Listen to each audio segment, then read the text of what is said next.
All right.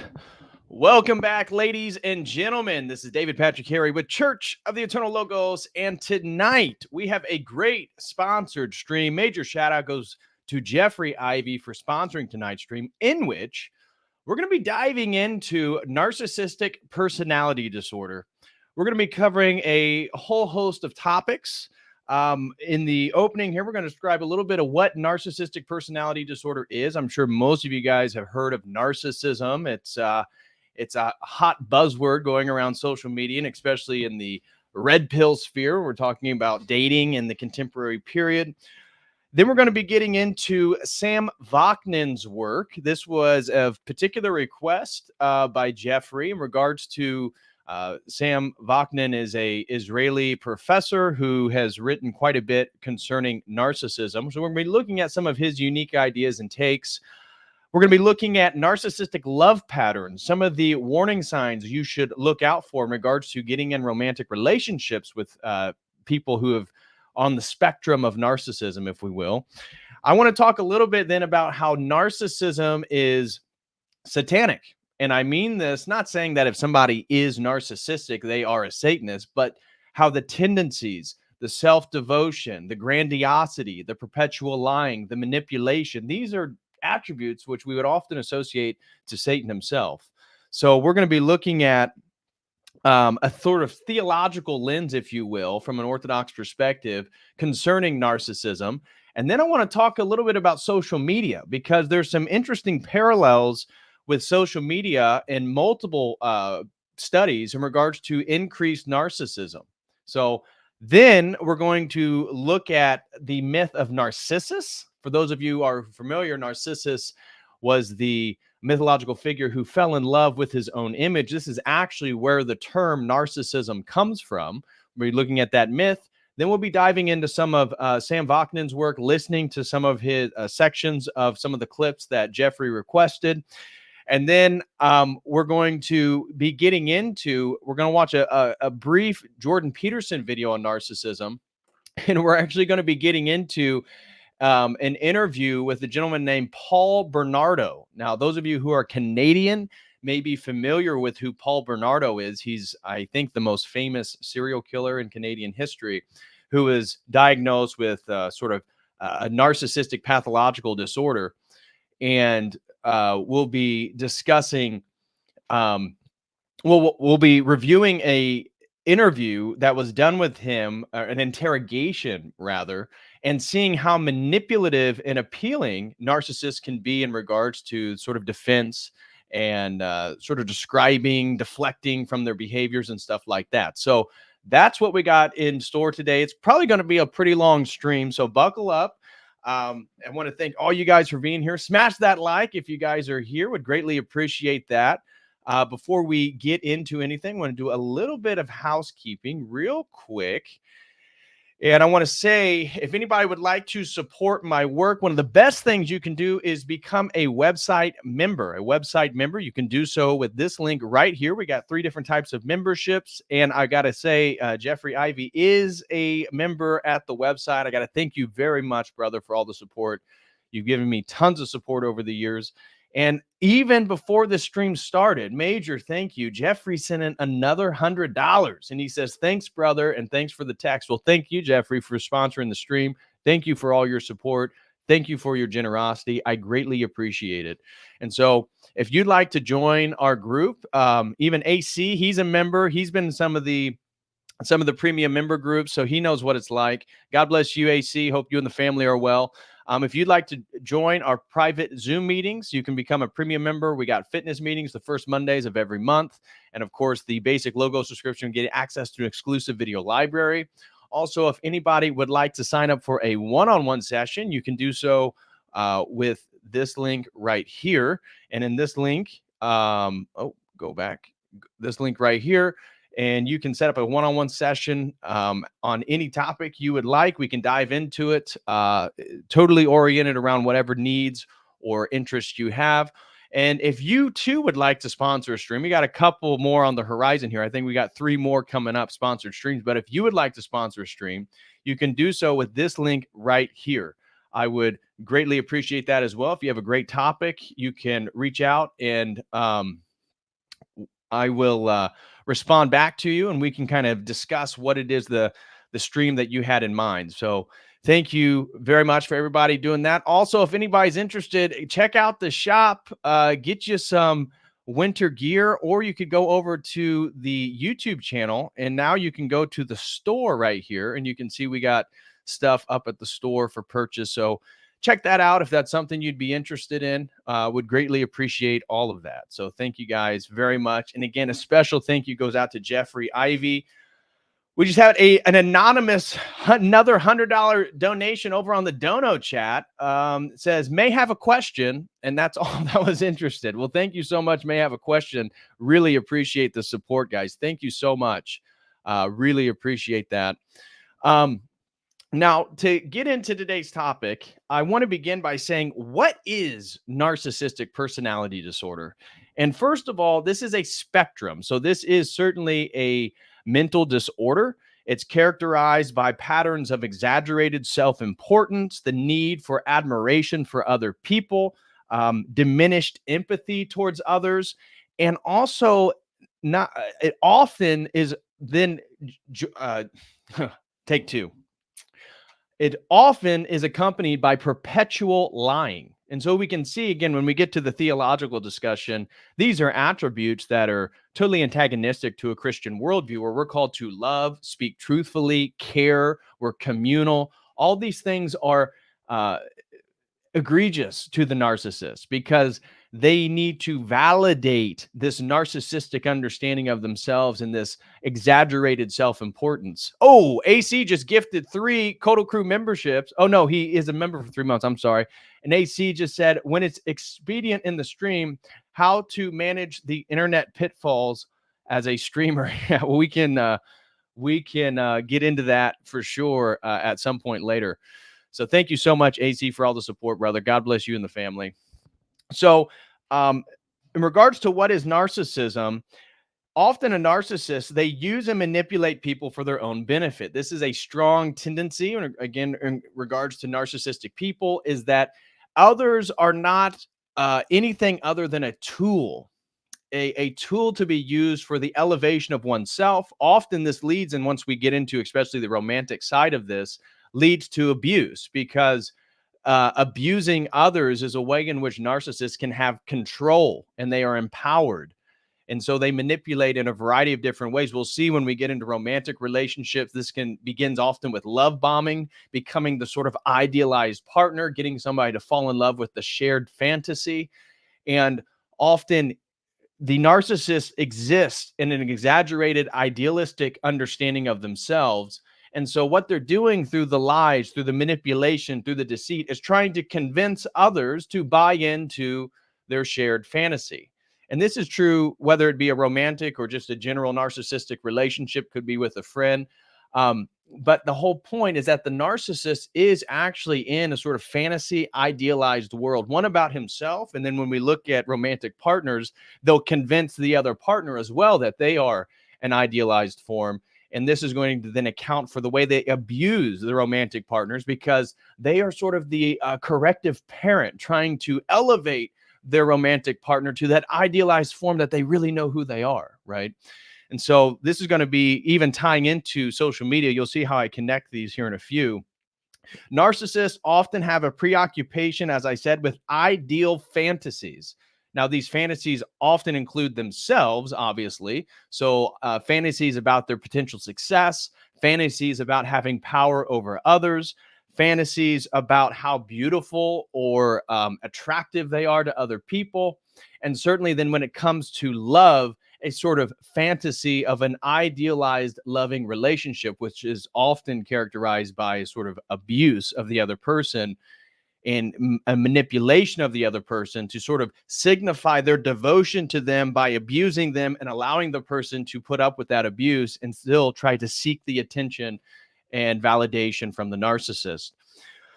They're often have an unreasonable sense of entitlement. And so often they are secretly envious of other people. They may not speak about this publicly or make any sort of public directions that they, in fact, are envious of other people. But often this is a sort of subtly laying under the surface. But they also believe that everybody is envious of them. So this is a narcissistic tendency. They often appear overly dramatic, emotional, and often erratic behaviors. So this is where narcissistic personality disorder is basically just adjacent to bipolar disorder, because the changing in moods, the changing in personality types can be quite dramatic or erratic. Again, when we get to the romantic dimensions of this, a narcissistic person that is a clinical narcissist, they one are the corrective parent trying to constantly criticize and in a way abuse the other person, but then that can flip on a dime, and all of a sudden they are a perpetuant child, a brat-like child that needs the attention and validation of the partner that they then were just abusing. And as Sam Vaknin talks about, it's a sort of inverted messiah complex, because they want the other person to be dependent on them, but then they'll switch to this childlike personality in hopes that the other person will be their sort of maternal savior, or if she's a woman and she's a narcissist, a sort of paternal savior. And so, and we'll discuss this here in a few. The DSM lists that there's 5 subtypes of narcissism. And so there is unprincipled narcissism, which is a sort of con artist, somebody who's a narcissist for they're typically a little bit less self-conscientious or conscience. They are not as self-aware, but it's all about the manipulation, getting people. This is the con artist, doing whatever they can to get your money, to sell you something. The second type is an amorous narcissist. This is somebody who is usually sexually seductive. It's this sort of narcissism is characterized by hedonism. Usually it's a sexual sort of hedonism. So they have many sexual partners. When we look at female narcissists, this is often a way in which they are narcissistic, because the women can get power over men through their sexual availability, or even their sexual, as we'll see, narcissists often have like sexual kinks, or sort of unique or perverted forms of sexuality. And for the women, they can lure people in this way.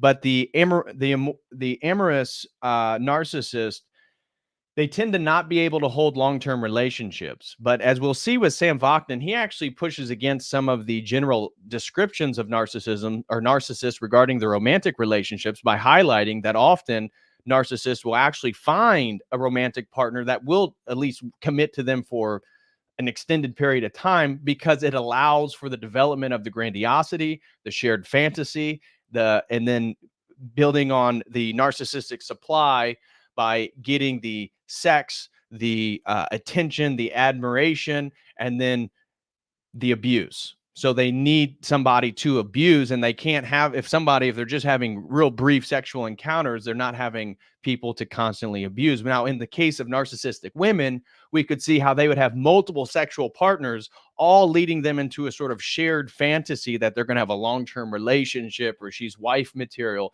But at the same time, she's lying to you. There's deceit, and she may have multiple relationships at play. So this is one of the ways in that female narcissists will use sex and sexual seductiveness as a way to have power over other people. Then there's compensatory narcissists, and these people are more focused on the canceling of their interior feelings of inferiority.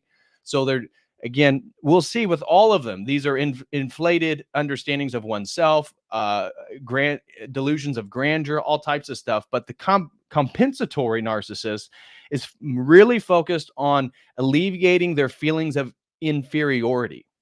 The fourth type are the elitist narcissists. And these are the types that you would imagine are running, they're CEOs of corporations. They wield immense power in society. And this sort of narcissist views themselves as incredibly special, separated from the rest of usually humanity.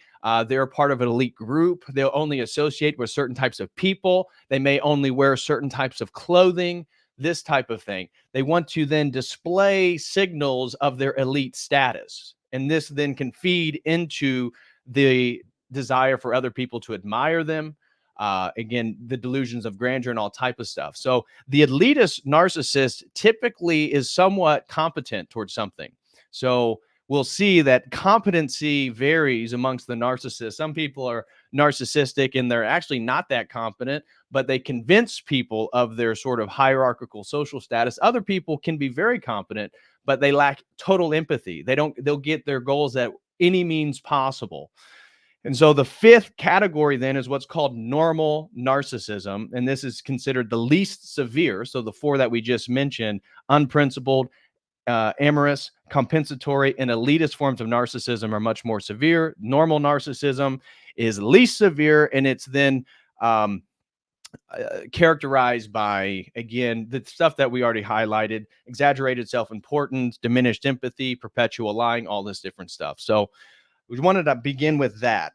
Now, we're going to be discussing, due to Jeffrey's request, a gentleman who I actually had never watched before. He has a pretty significant YouTube following. It's over 300,000 subs, and his name is Professor Sam Vaknin. He's an Israeli gentleman. He was arrested for financial crimes, and he later was diagnosed clinically with narcissistic personality disorder. And now he later then became a professor, and now he has basically an entire YouTube channel talking about narcissistic personality disorder. And we're going to be watching one of the clips, probably the first 10 to 15 minutes, in which he describes what it's like to be a narcissist. And then we're going to watch another clip that's going to be more about 20 to 30 minutes of him talking about the sort of cycles of narcissistic relationships. So we're going to be watching some of his stuff there. And so Sam Vaknin's work, just looking into his theories, is really what he does have some novel theories in regards to various psychologists dealing with the topic of narcissism. And what his angle is really taking a Freudian approach. And so when we listen to Sam Vaknin, it has a lot to do with sort of various outgrowths of the Oedipal complex in regards to childhood trauma, and looking for a sort of, again, he uses much Freudian language in regards to like incestual fantasies. And this is how then these things are projected onto the romantic partners. Oh, we got a shout out to Amptown One. God bless you, sister. Just saw you today at church. He says, I know a couple people who seem to think everyone is a narcissist except for them. And that is typical of narcissistic behavior. And when we get to the social media section, Amptown, we're going to see that this is common. We see narcissists cannot take accountability of anything going wrong or negative typically. And this is where it's going to contrast with a Christian understanding of repentance, sin, this type of thing. I mean, Christianity is really what Christ calls us to, is totally an opposition of what everything the narcissist is. But yeah, I was thinking about that too, Amptown, with all the women who talk about, oh, my last boyfriend was a narcissist. And then you talk to them, and then every boyfriend they've had was a narcissist. You're like, I'm starting to think maybe you're the narcissist. And again, we're seeing a little bit of self-projection there. But again, we're going to be talking about some of the detailed signs to look out for if you're getting into a romantic relationship, to make sure that you're not falling in love with a narcissist, because they are a sort of a vampire. They're an emotional vampire, and they literally suck the vitality out of you, and they get energy off, especially if they're psychopathic, off your own pain. And so they enjoy causing you pain because it actually gives them energy.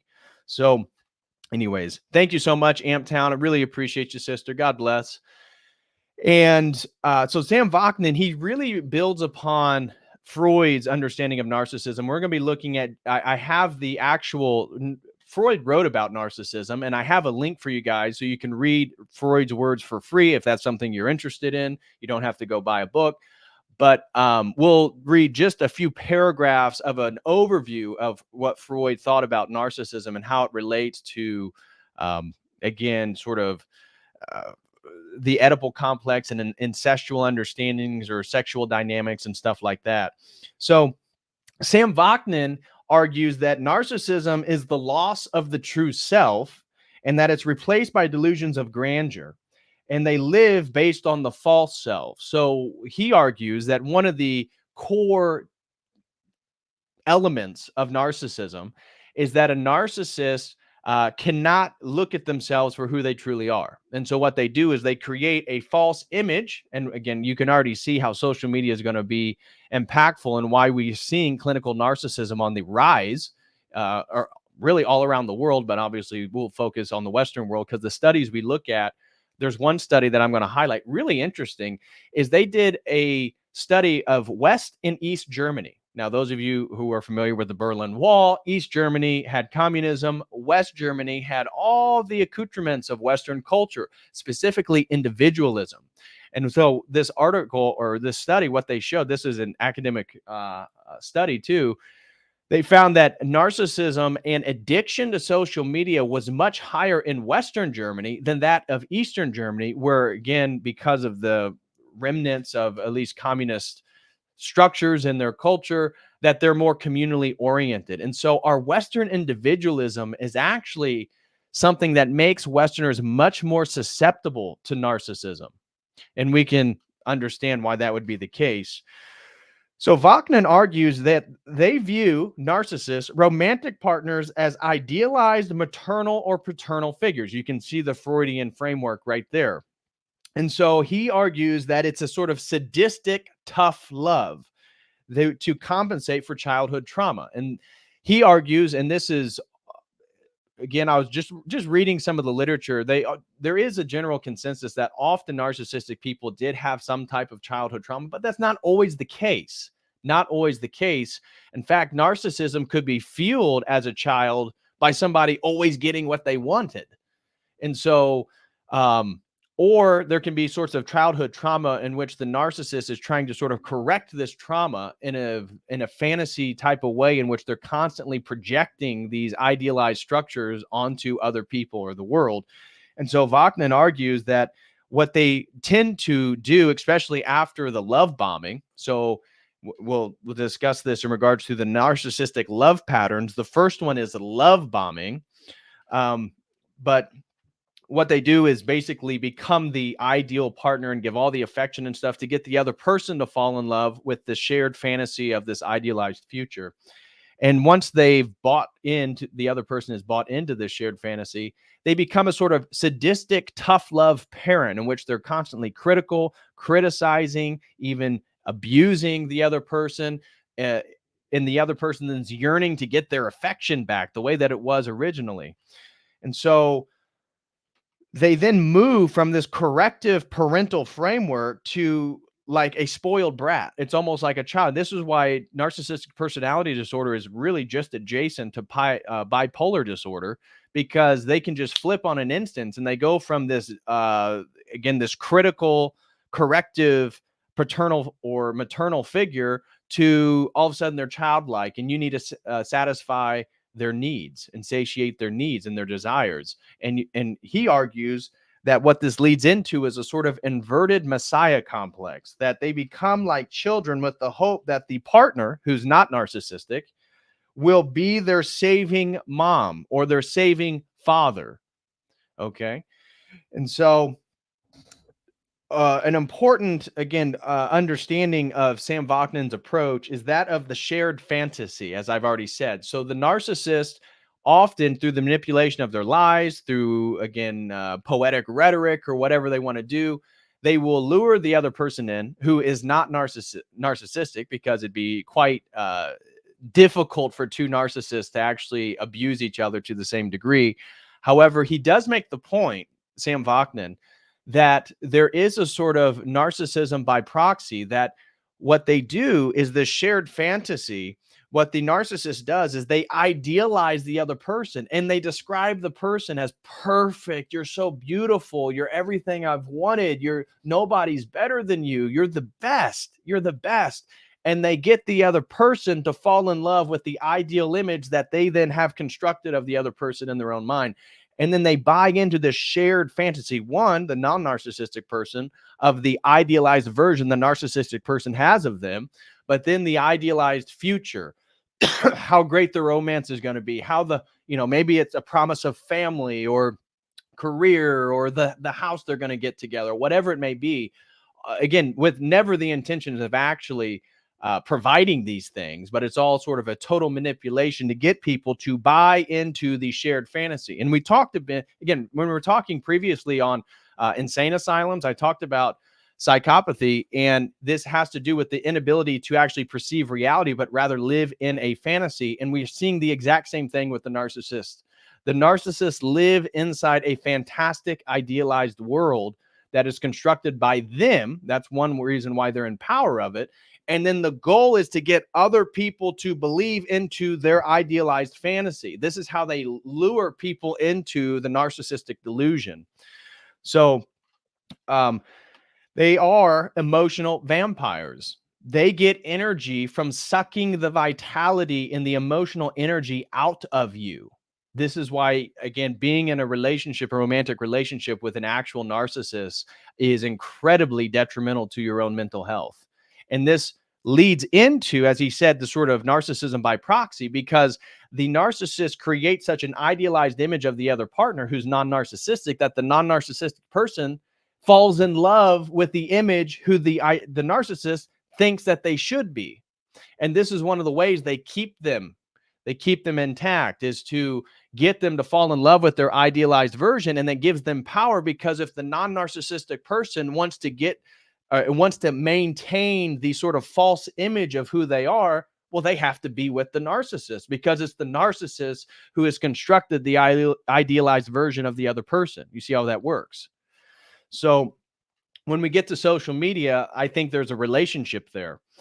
And there was a misnomer, because Sam Vaknin actually pushes against some of the literature in regards to narcissists and romantic relationships, because if you look at some of the general research, and if you go on like Psychology Today and stuff like that, they'll say that narcissists don't form long-term relationships. This is where one of the things that I noticed that Sam Vaknin actually pushes against, because he argues that no, the narcissist actually wants to be in a relationship with somebody for an extended period of time. Eventually, it's going to end due to deceit, abuse, and whenever the idealized understanding and the shared fantasy is broken, they have no use of the other person because they don't believe in the shared fantasy anymore, and the narcissist will cut them off right then. And they have no empathy, so they don't care. They move on to the next person, somebody who will then be lured in by the love bombing and the idealized fantasy. So he argues, contrary to most people, that narcissists actually prefer non-promiscuous women.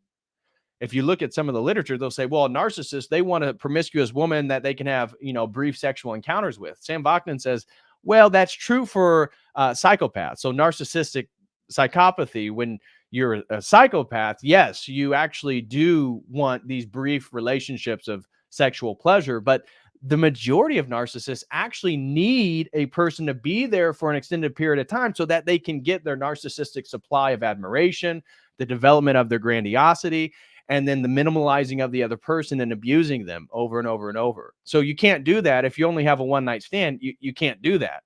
And so I actually think he makes a pretty strong argument there that narcissists actually the majority don't prefer brief relationships, but they need somebody to be there for an extended period of time. And so therefore they prefer non-promiscuous women, and they prefer women that are less likely to cheat, because cheating would be a sort of ultimate affront to the narcissist. Again, depending on the type. Now, there's narcissists who will get a woman like this, abuse them, break them down psychologically, and then potentially pimp them out. That is a potentiality, but that's a lesser case in regards to the way most people are going to interact with a narcissist in a relationship. The narcissist actually needs you. They need your energy. And so they can't just discard you right away. They need you there so that they can abuse you and take that energy from you to build themselves back up, right? So he argues then that there's the three S's. The three S's is that a narcissist, and this is where once they have lured the person in, they get sex, they get the supply. This is the narcissistic supply, the supply of admiration, the supply of the inflated ego, the supply of them being in a sort of dominant position, and then the services, especially for a man in regards to a woman. So doing things for them or whatnot. So they create a shared fantasy to extract these three S's from their potential partner. For a woman, it definitely would be sex. And then it would also be their narcissistic supply. And then the services could be the man's wealth, the man's money, the man access to the man's social status, access to the man's social circle. These are ways in which a narcissistic woman could manipulate a man for the same purposes. So the framework, according to Vaknin, is true whether male or female. So there's that. Now, in regards to narcissistic love patterns, these are things that you should be watching out for, as if you're a single person, male or female, and you're looking for a long-term romantic partner. These are the things you got to watch out for. The number one, as I said, is the love bombing. The love bombing. And so a narcissist will often be overly affectionate, paying you overly amount of attention. They're overly caring. They're going to do everything to be the ideal partner right from the beginning. And this sort of emotional high is how they can lure somebody in. So the overly affectionate, lots of attention, caring about your needs. This gives a false understanding to the non-narcissist. Oh, wow, this person really cares about me. And they'll convince the person that this is the perfect relationship. This is the exact thing that we've both been looking for. And then they'll talk about how the other person is so ideal. So during the love bombing period, this is where the narcissist will convince the non-narcissistic person of how perfect they are, how ideal they are, how beautiful. You're the most beautiful girl in the world. I've never seen a girl so beautiful as you. All with the hopes of getting that other person to buy in and believe the ideal fantasy. You see, this is the shared fantasy. So during the love bombing is where the promises are made, getting the other person on an emotional high, lifting them up, elevating the other person so that they're like, oh my gosh, I get these wonderful feelings and emotions from, Jimmy. Jimmy's the narcissist, we'll say, and Sally is the person he's talking to. Sally gets an emotional high by being around Jimmy because he's so affectionate. He's so caring. He pays so much attention. He makes me feel like I'm the most special girl in the world. I got to be around Jimmy because of the feelings that I feel. And this is something to watch out for. Again, normal relationships, it's fine to maybe hit it off quickly or something like that. But this is where both partners, if you're male or female, be careful with the love bombing. If it's too good to be true, it probably is. Now, that's not to say that there isn't God's providence and that he could bring you the perfect person. That's also true. But the love bombing stage is when they're convincing you of a fantasy. And if you buy into the fantasy, you, by proxy, are going to be brought into this delusion. And it's going to take a while for you to get out of it. And this is where the next stage after love bombing comes the decline. And the decline is where all of a sudden, he's not so affectionate anymore. He becomes a little bit more critical. Jimmy becomes a little bit more critical of Sally. Sally, you're not living up to that idealized version I told you about. I told you you're the most beautiful girl in the world, but you're gaining weight. You got to lose the weight. You got to do something, right? They become more critical. They become like the corrective parent. Like, look, Sally, I love you more than anything, but you're not who you could be. And to become who you could be, you need to do X, Y, and Z. First person Q throws in $2 and says, get rated. Oh, shout out. Is the Crucible crew here? Shout out to the Crucible crew. God bless you guys. Thanks so much for coming in. Crucible coming in hot. Shout out to Raymond Cannon. Yeah, I saw Andrew was doing his thing earlier over on TikTok. God bless the Wilsons. Appreciate you, Andrew. Thank you so much for the raid. But yeah, so the love bombing, when you're looking at romantic partners and you start to, some of the signs to watch out for is first, the love bombing. Everything is perfect. There's an emotional high and they're telling you how perfect you are. And then all of a sudden it's like a flip switches and now they're much more critical. They're much more negative about you, that pulls away previous affection, so that you then, as the non-narcissistic person, you want to move closer to the narcissist because you want to get those emotional highs back. And this, then the partner longs for the previous feelings and they become willing to deal with the abuse that comes from the narcissistic person. So this then makes the non-narcissistic person insecure because, Jimmy, for the first few weeks, he was perfect. He was everything I want. And now for the last couple weeks, he's been a little bit distant. He tells me everything's fine, but he's been a little bit more critical. He's been saying X, Y, Z, and maybe, I don't know, maybe I am fat. Maybe I did something. What did I do wrong? And then Sally comes back to Jimmy and, what am I doing wrong? And they start feeling insecure about themselves because, again, they're buying into the shared fantasy of the narcissistic delusion. Then after this becomes a habitual pattern and the person is willing to deal with the abuse because they're thinking, I can fix this. There's something wrong. It's probably me that caused Jimmy to act this way. Then it's called the hang on period. This is where the partner, the non-narcissistic partner, cannot let go of the narcissist because the narcissist has brought that person into a shared fantasy in which they want to get back to that love bombing stage where everything was perfect, and they're willing to do anything. And they feel like they can't leave the narcissist because if they leave them, they're going to lose the hope of the emotional and the romantic ideal. And so the non-narcissistic person will do everything to get the narcissist to want them again. They become, this is where the service is, right? So the woman or the man, they'll do everything they can to get the affection back of the narcissistic person. And they then, like I said, will accept the blame for the relationship. This is what the narcissist does, is it convinces the other person that they're actually at fault. You're to blame. You're the reason why I keep criticizing you. You're the reason why you're not living up to the ideal. You're the reason why we can't have this shared romantic fantasy. You're the problem. And this is, again, the emotional abuse in which the narcissist gets power from because it builds them onto this pedestal where they get their admiration from the other partner. They get their aspects of grandeur, their delusions of grandeur, and they get to abuse the other person, and the other person won't leave them despite the abuse. And then eventually this always ends in discard. Now, Sam Vaknin highlighted that for some narcissists, if the non-narcissistic person cheats, this could be the point in which the discard happens. But the discard is when, usually to some degree, and again, it's when the non-narcissistic person no longer believes in the shared fantasy.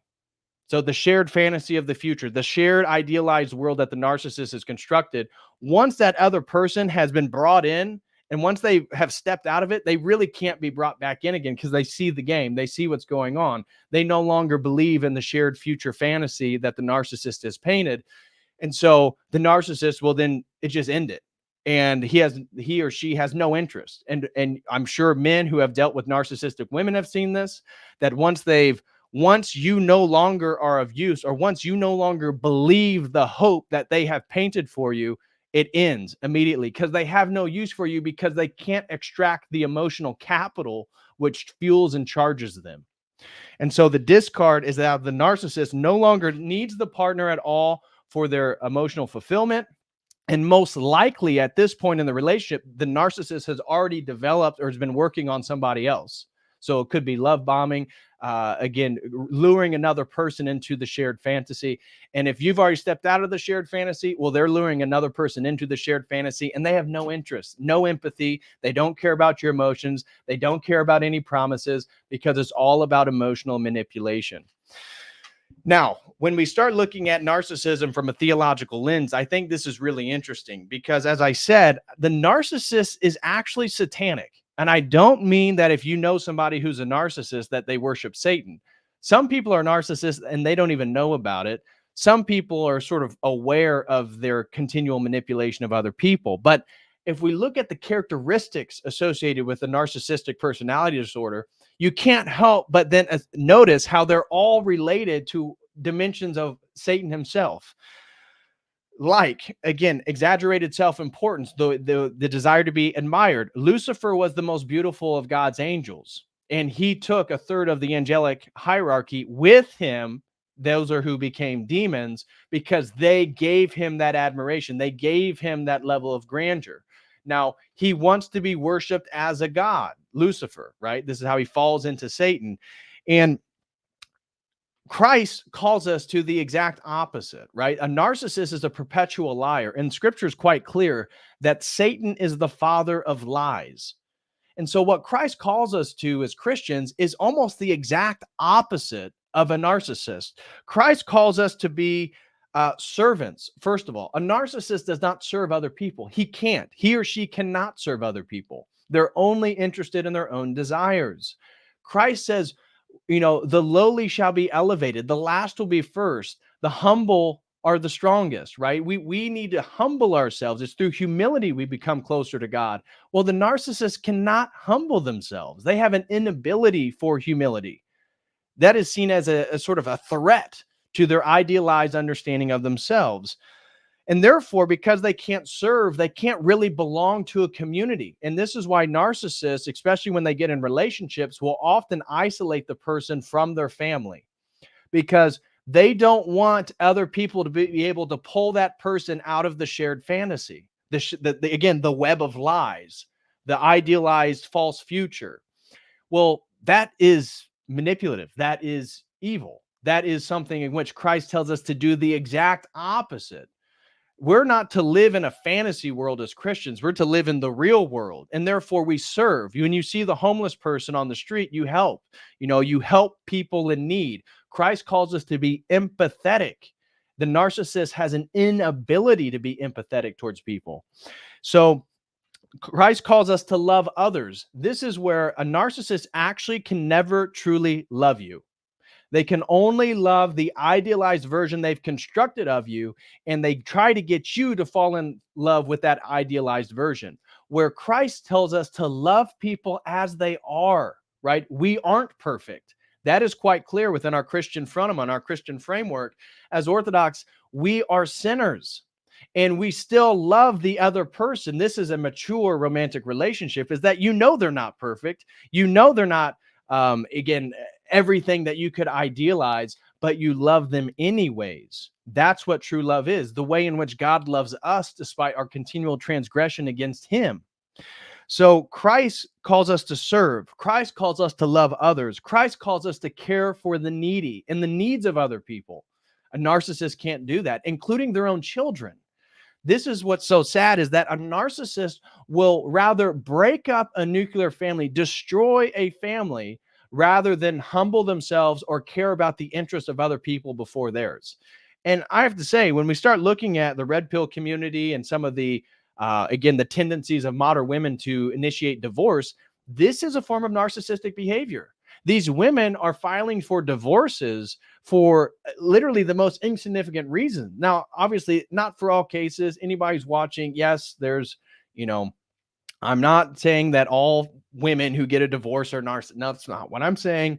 But when you look at some of the videos that have gone around online, when you see the stuff on TikTok, the Instagram reels, women talking about why they got out of XYZ relationship, and you're like, wait, you just broke up your nuclear family with 3 children or 2 children because you wanted to have a hot girl summer? That is a form of narcissism. That is an inability to empathize and put the needs of other people before you. But that's what Christ calls us to. And that's why the Orthodox marriage is so different.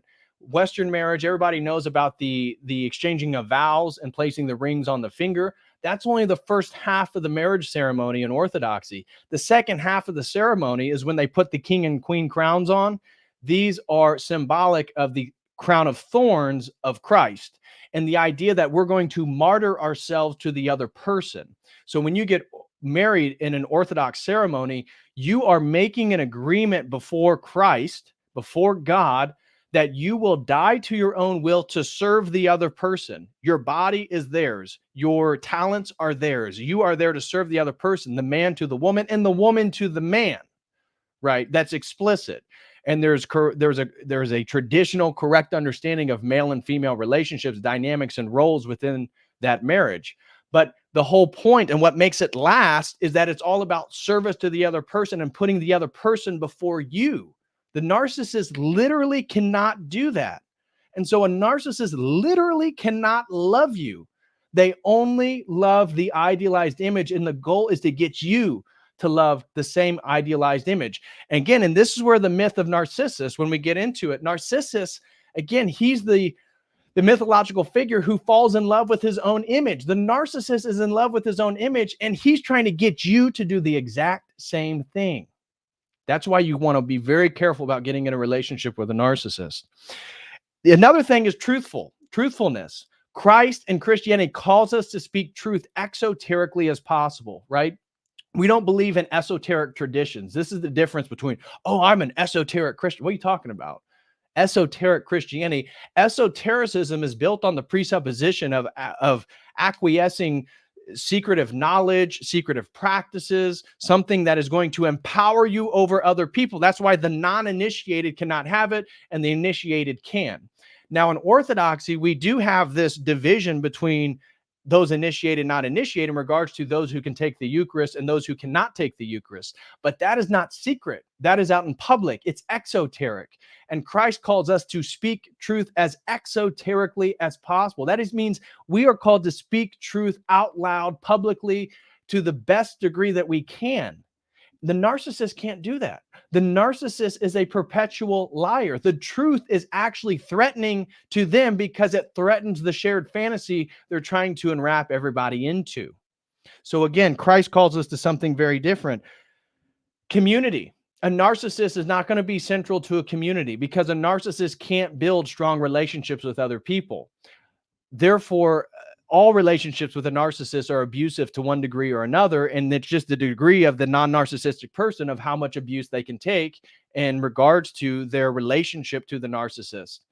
So communities, truthful communication, these things are anathema to the narcissist. And then it comes back to repentance. See, the basis of the Christian life is repentance, that we fail constantly. I'm the chief of sinners. And therefore, I need God to come back as my corrective North Star, right? I get off the path and I need to repent and get back. The narcissist cannot repent. The narcissist cannot take responsibility or fault for something. It's always other people. Well, the Christian life is the exact opposite, right? Our Christian life is to take more and more responsibility for ourselves and more responsibility for what we do in the world. That's what judgment is. That's what Judgment Day is about.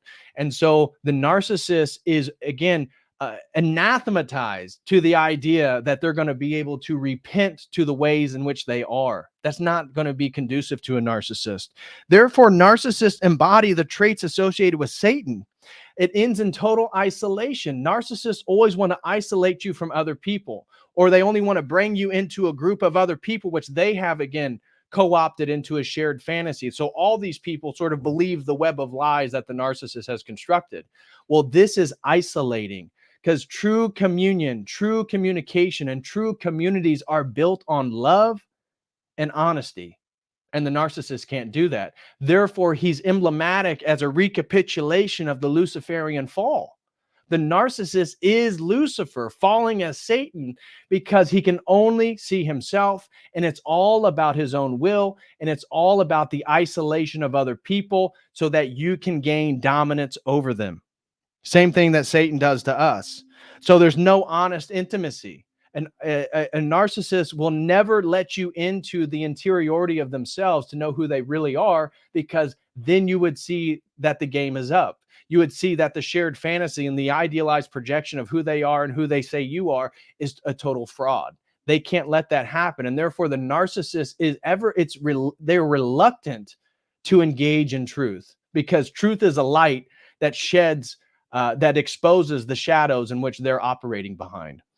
So often narcissists are interested in really kinky sex. And when we get to the part where we're looking at the serial killer of Canada, Paul Bernardo, well, we're going to see him engaging in rape of women, really weird stuff. And this is another tendency of narcissistic people, is that they tend to have sexual kinks.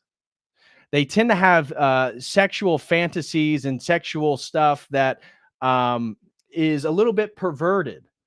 And so then when we think about our society, when we think about all the pornography, when we think about the over-sexualization of our society, what are we seeing?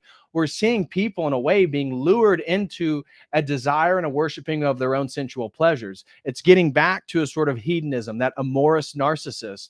Now, I'm not saying the person is becoming or is a narcissist, but I'm saying, especially when we get to the social media section, our society is creating, validating, and facilitating the creation of more and more narcissistic people. Look at our society. Look at the COOF. Look how the isolation of people. This is a way to manipulate. This is a way to destroy community. This is a way to have power over you. And so we see the satanic system at hand is emblematic of the same, I would argue, demonic and satanic dimensions of narcissistic personality disorder and how they manipulate other people. Now, true, genuine love is incapable to a narcissist because love requires vulnerability and love requires humility. And even I think Freud, when I was looking at some of his stuff, he highlights that a narcissist actually can never really love you because they can't actually be vulnerable and they actually can't be humble. So that's an interesting insight right there. And therefore, narcissist, this is something that I was thinking about reflecting on it because Jordan Peterson made a point that I thought was really, really interesting, that one of the greatest threats to, say, the man, let's say we have a narcissistic man, that if you have a narcissistic aggressive man, his greatest threat is a non-narcissistic aggressive man. So we have two aggressive men, or let's say, let's just take like a team sport or a locker room or a group of men. The narcissistic man is going to experience physical pain, usually in a fight, in regards to other non-narcissistic aggressive men. So the biggest threat to a narcissistic man is other men who are aggressive but not narcissistic. Why is that? Right? That's really interesting to think about, that the traditional aggressive, traditionally masculine man, because they stand up for values like sacrificial offering. So they offer themselves, right? That's what the warrior king is about. The warrior king is, he's both the king, but then he leads the infantry. He goes into battle. He's willing to sacrifice himself just like Christ did on the cross. You see, Christ is the ultimate example of masculinity because he is not only God, but he chose to allow what happened to him happen. That's the ultimate form of sacrifice. And a hero, that's what a hero is. A hero is somebody who puts themselves into danger for the service of other people. That is what a traditionally masculine man does. A traditionally masculine man is competent. He has skills. He works at them. He's a hard worker. He cares about other people, especially his community, especially his people, especially his family, especially his children. And he will do anything to protect those people. That is why the aggressive, non-narcissistic man is the greatest threat, because men are better at sifting out other men than women are. And women, by nature, kind of live in more of an idealized fantasy, and therefore they're much more susceptible to falling into a shared fantasy with a narcissist, you see. So I was thinking that these narcissists, in a way, they're like spiritually feminine because they're not sacrificial. They can be competent to a very strict degree, but they'll exaggerate their competency to elevate the admiration of other people. And they're not protective of other people. They don't care. They can't empathize. And they're not virtuous, right? A traditionally masculine man is virtuous. He's protective. He's caring. He's sacrificial. He's competent. These are not characteristics of a narcissistic person. And when you think about the narcissistic woman, in a way, she's spiritually masculine because she's about dominating the other person, usually through her use of sexuality, but she dominates the man. She manipulates the man. She extracts resources from the man. She gets what she wants from the man. That is not traditionally feminine behavior. Those are not feminine virtues, right? So a feminine virtue is nurturing. A narcissistic woman is not a nurturer. In fact, a narcissistic woman most likely would not want to have children, or if she does have children, it's for a purpose. It's to lock down that man, to make sure that he has to pay child support, right? The narcissistic woman's the woman who tries to find like the wealthy ball player, the athlete, and then she tries to get impregnated by him. She's not interested in a family. She's interested in extracting resources. That is a form of narcissistic behavior. That is not nurturing. That is not traditionally feminine. They are not life-giving. They're not focused. A narcissistic woman is not focused on family. They're not focused on offering themselves up. They're not focused on submissiveness. A narcissistic woman may, again, during the love bombing stage to try to get you enamored, you may think that they are submissive, but they're not. They are manipulative. They're in control in their own mind the entire time. And if you are falling in love with a narcissist, they are in control. Because if you've given yourself over romantically to a narcissist, they are in control because they're going to extract that emotional capital from you. They're not thoughtful and they're not empathetic. And so when I was thinking, it's like a narcissistic woman in a way is like a bastardized form of like masculine virtues. And then a narcissistic man in a way is a bastardized form of well, he's certainly an inverted form of masculine virtue, right? Because he's not confident in all this stuff. So it's like the narcissistic woman are the worst qualities of men. And a narcissistic man, in a way, has the worst qualities that women can have. And so the biggest threat, as I said, to narcissistic aggressive men are those men who will not join a shared fantasy. Those are aggressive, non-narcissistic men. They will beat those people up. Narcissistic aggressive men do not want to be around competent, non-narcissistic men because men are more in reality. Men are just less likely to be enamored by a sort of idealized fantasy. They're not going to fall victim to a shared fantasy. And so often those narcissistic people are probably going to have trauma being around a lot of men because they probably got beat up for their levels of their delusions of grandeur and stuff like that. Now, the last point I want to make before we start getting into all the resources and stuff is social media. I have a couple articles and you guys can look this up. Social media, it has a positive correlation with increased narcissism. Imagine that. And so multiple studies have shown that there's an increased positive correlation in narcissism to addiction to social media usage. And so they talked about how there's actually sort of two subtle differentiations of narcissism that are perpetuated through social media. There's obviously the typical grandeur narcissism, the grandiosity, the grandiose narcissism, where you're posting things and people are believing how great you are and you're getting the positive feedback you want, and you've created this false image through edited photos. Again, this is where the girls that are doing photoshops, they're making their boobs bigger, they're making their waist smaller, they're changing all the imperfections on themselves. This is a sort of grandiosity narcissism. But the other one that I think is really interesting, it's called vulnerable narcissism. And vulnerable narcissism is characterized by hypersensitivity to anything that is critical. And so what have we seen in the contemporary period? We've seen all these people on social media who, again, let's just highlight LGBTQ community, progressive ideology. If you have any sort of counter narrative opinion right now, you are a threat, right? Oh my gosh, I can't believe you. People who are hypersensitive to anything that's outside their preconceived notions, this is a form of vulnerable narcissism, because what it does, it allows them to scapegoat all the problems on the people who are not capitulating to their worldview. That is really interesting to think that is happening right now in our society, because these people who, for certain reasons, may feel rightfully so disenfranchised in contemporary American society. But then the way they get satisfaction is actually through vulnerable narcissism. It's through, again, living inside of an echo chamber, and then anybody who has an outside opinion. We saw this with Trump derangement syndrome, right? This is a form of vulnerable narcissism. It's narcissism in the idea that you're hypersensitive, and anybody who's not with you must be a detriment and a direct threat to you. That's really interesting. And so multiple studies have shown that this grandiose narcissism and vulnerable narcissism are being perpetuated in a positive correlation with social media usage. Social media also allows for projection and the curation of the idealized false self, as we talked about. So a narcissist will never address their true self. According to Sam Vaknin, they've lost that. They'll never be able to grab and grasp a hold of their true self.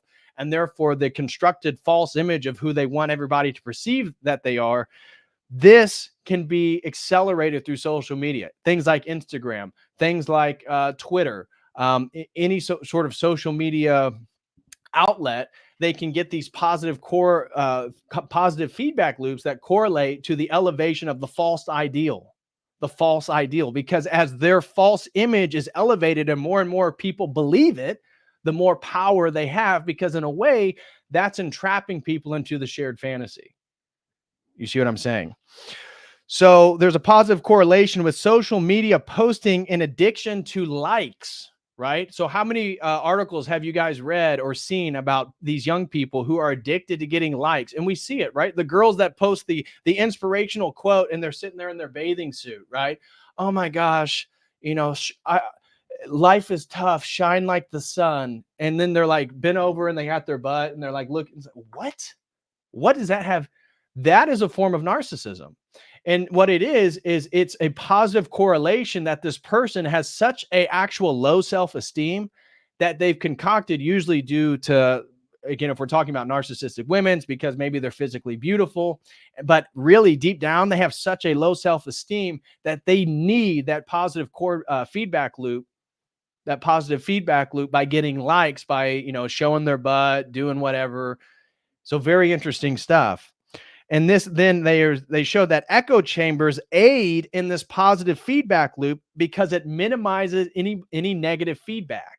So if you then are somebody who's fall victim to vulnerable narcissism, well, you get into a sort of small community of like-minded people, that's going to minimize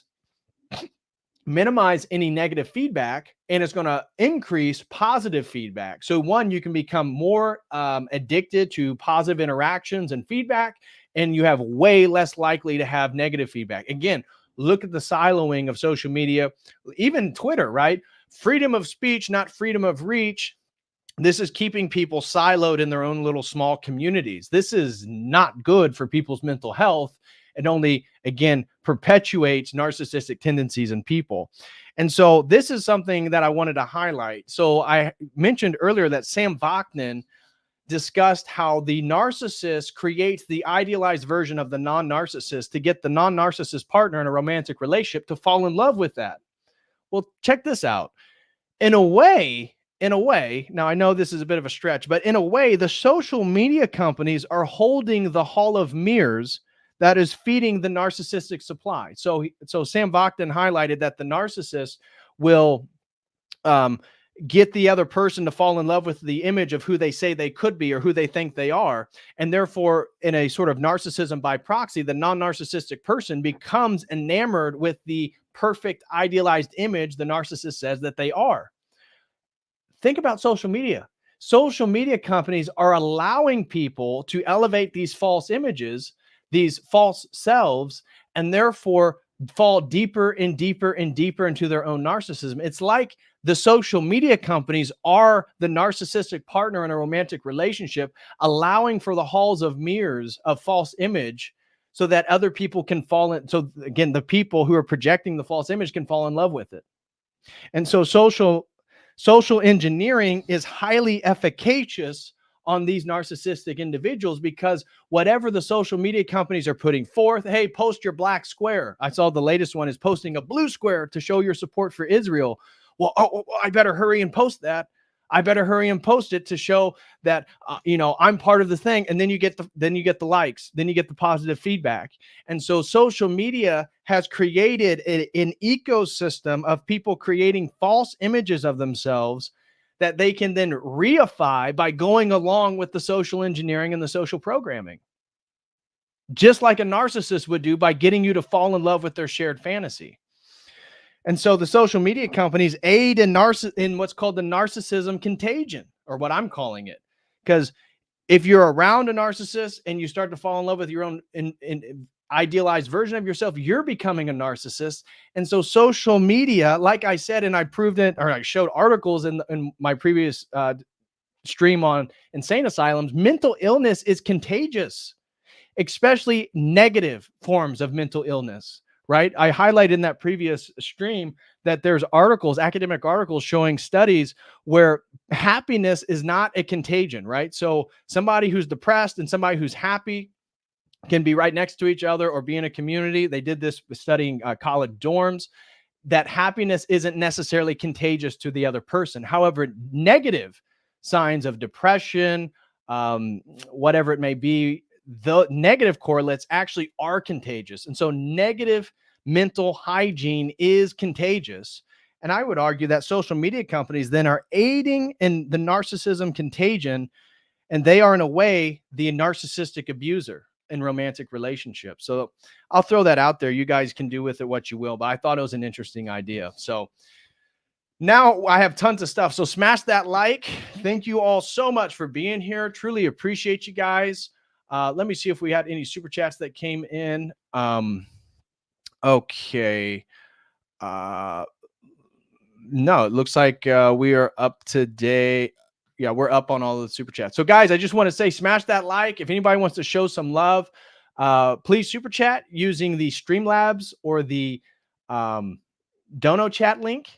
Or if you prefer to use YouTube, and all YouTube super chats will be brought up on screen. Again, I want to thank AC. Want to thank my sister Amptown1. Thank you, First Person Q. And welcome, Survivor Foe, for becoming a COTEL crew member. Thank you so much, brother, for signing up for a membership. Really appreciate that. And if anybody out there wants to be generous, I would greatly appreciate a gifting of many memberships just so we can get more people in our community here. But thank you so much, Survivor Foe, for joining. Really appreciate you. Okay, let me now bring up some of the stuff I want to go through with you guys. So let's see here. Here we go. Okay, so there's that. Okay, so first thing, I always like to look at the etymology. Maybe it's just a sort of academic habit. Whenever I look at a topic, I love to look at its etymology. And so if we look at the etymology of narcissism, it actually comes from the German Narcissimus, coined in 1899 by German psychiatrist Paul Nacke. And on a comparison suggested by Havelock Ellis from the Greek Narcissos, named for the beautiful youth in mythology of Ovid's Metamorphose. This is Narcissus, right? And so then you come down here. It's interesting that Narcissus is a type of bulbous flowering plant, and a plant name, not the modern Narcissus, possibly a type of iris or lily associated with Greek narke, meaning numbness, right? Because narcotics are associated with numbness. Narcissist is associated with emotional numbness, right? I thought that was a really interesting point. That's why I always like to look at the etymology, right? You always find interesting stuff. So in regards to the word narcissism and what that comes from, it comes from the myth of Narcissus. Narcissus here he was a hunter from Thespiae in Boeotia, who is known for his beauty, which was noticed by all, regardless of gender. Yeah. So when we read, because I do want to go over the mythology of Narcissus, very homoerotic, right? So he turns down the affection of Echo, a female nymph, but then in the other stories, he turns down the love from all the young boy lovers that want to come be their boyfriend. Yuck. So according to the best known version of the story by Ovid, Narcissus rejected all advances, eventually falling in love with a reflection in a pool of water. Now, I think the myth is actually pretty interesting and will aid as we go through today's stream. I think it provides some interesting context. So let me put this out there. So Echo, so the story of Echo and Narcissus, right? Echo is a nymph, and she has her, well, let's see, Juno and Jove take away aspects of her where she can only repeat the last thing somebody says. This is why it's an echo, right? If you're in a mountain range and you yell, echo, echo, echo, they've created a myth about the echo because the echo is a mountain nymph who she has been, again, sort of, there's a magic spell on her by the gods that she can only repeat the last few words somebody says. So anyways, after being ravaged by the river goddess Sisyphus, the nymph Leorpe gave birth to Narcissus, beautiful even as a child. As was apparently custom, she consulted the seer Tiresias about the boy's future, who predicted that the boy would live a long life only if he never came to know himself. Okay, interesting. So, anyway, so now Echo, she can only repeat what somebody else says. Meanwhile, Echo spied Narcissus, separated from his hunting friends. So Narcissus is out in the woods. He's hunting. He was with a group of guys. And Echo, again, this mountain nymph, she sees him and she falls in love with how beautiful he is. Separated from his hunting friends, she became immediately infatuated, following him, wanting for him to speak so her feelings might be heard. Now, again, she can't express herself. She can only repeat the last word somebody said. Narcissus sensed he was being followed and shouted, "Who's there?" Echo replied, "Who's there?" After a few rounds of this, in which Narcissus's confusion and frustration mounts, Echo came close enough so that she was revealed and attempted to embrace him.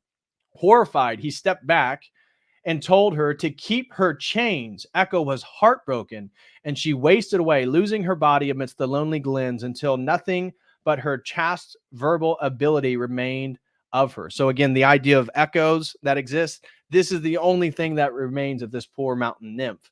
Now, why I think this is interesting is because Narcissus, he can't, again, a narcissist cannot actual form relationships, true relationships with other people. Same thing's true with Narcissus, right? A woman comes and she's infatuated with him. She wants to do everything for him. And yet he's horrified by her and steps back and tells her to keep her chains, breaks her heart. Nemesis, the goddess of revenge, heard the pleas of a young man who had fallen in love or had fallen for Narcissus, but was ignored and cursed him. Nemesis listened. This is the homoerotic stuff. So Nemesis listened, proclaiming that Narcissus would never be able to be loved by the one he fell in love with. Thus, in the same long-lost journey narrated by Ovid, after spurning Echo and the young man, Narcissus was getting thirsty. He finds a pool of water, which Ovid tells us no animal had ever approached. Now, why is that interesting? Because animals aren't narcissists. An animal cannot be a narcissist. Animals are innately collectivist, right? Because they're with their community. Now, you can say, well, leopards, they live by themselves. You get my point, though. An animal is not going to be enamored, again, to a degree like a narcissistic personality disorder. So leaning down to drink, Narcissus sees a reflection. Ovid, inhabiting Narcissus's mindset, describes what he sees as being as beautiful as a marble statue. Narcissus did not realize it was his own reflection and fell deeply in love with it, as if it were someone else. In this way, Narcissus eventually realized his love could not be reciprocated, and he melted away from the fire of passion burning inside him, eventually turning into a gold and white flower. Now, a narcissist can never actually experience love because nobody can live up to the idealized fantasy that they have projected. And so I thought that was so interesting in regards to everything we just laid out about what narcissism is and how it relates to the myth of Narcissus. So, okay, moving forward. I just wanted to throw this out there. Secret king. This is like some terminology that's used on the online spheres. And a secret king, in a way, is a narcissist, but they lack competency. So a secret king is someone who likes to delude themselves into thinking they're way cooler, powerful, interesting, or successful, maybe with women, it could be anything, than they actually are. Refers to the story trope of the awkward loser nerd actually being the mastermind behind everything, unbeknownst to everybody, which is clearly just a wet fantasy of the Gamma writers. Now, again, I think that some of this stuff comes from the whole Vox Day, Owen Benjamin sphere. But Secret King, someone who values themselves and shiny things over truth and logic. Yes. Someone lacking logos. Yes.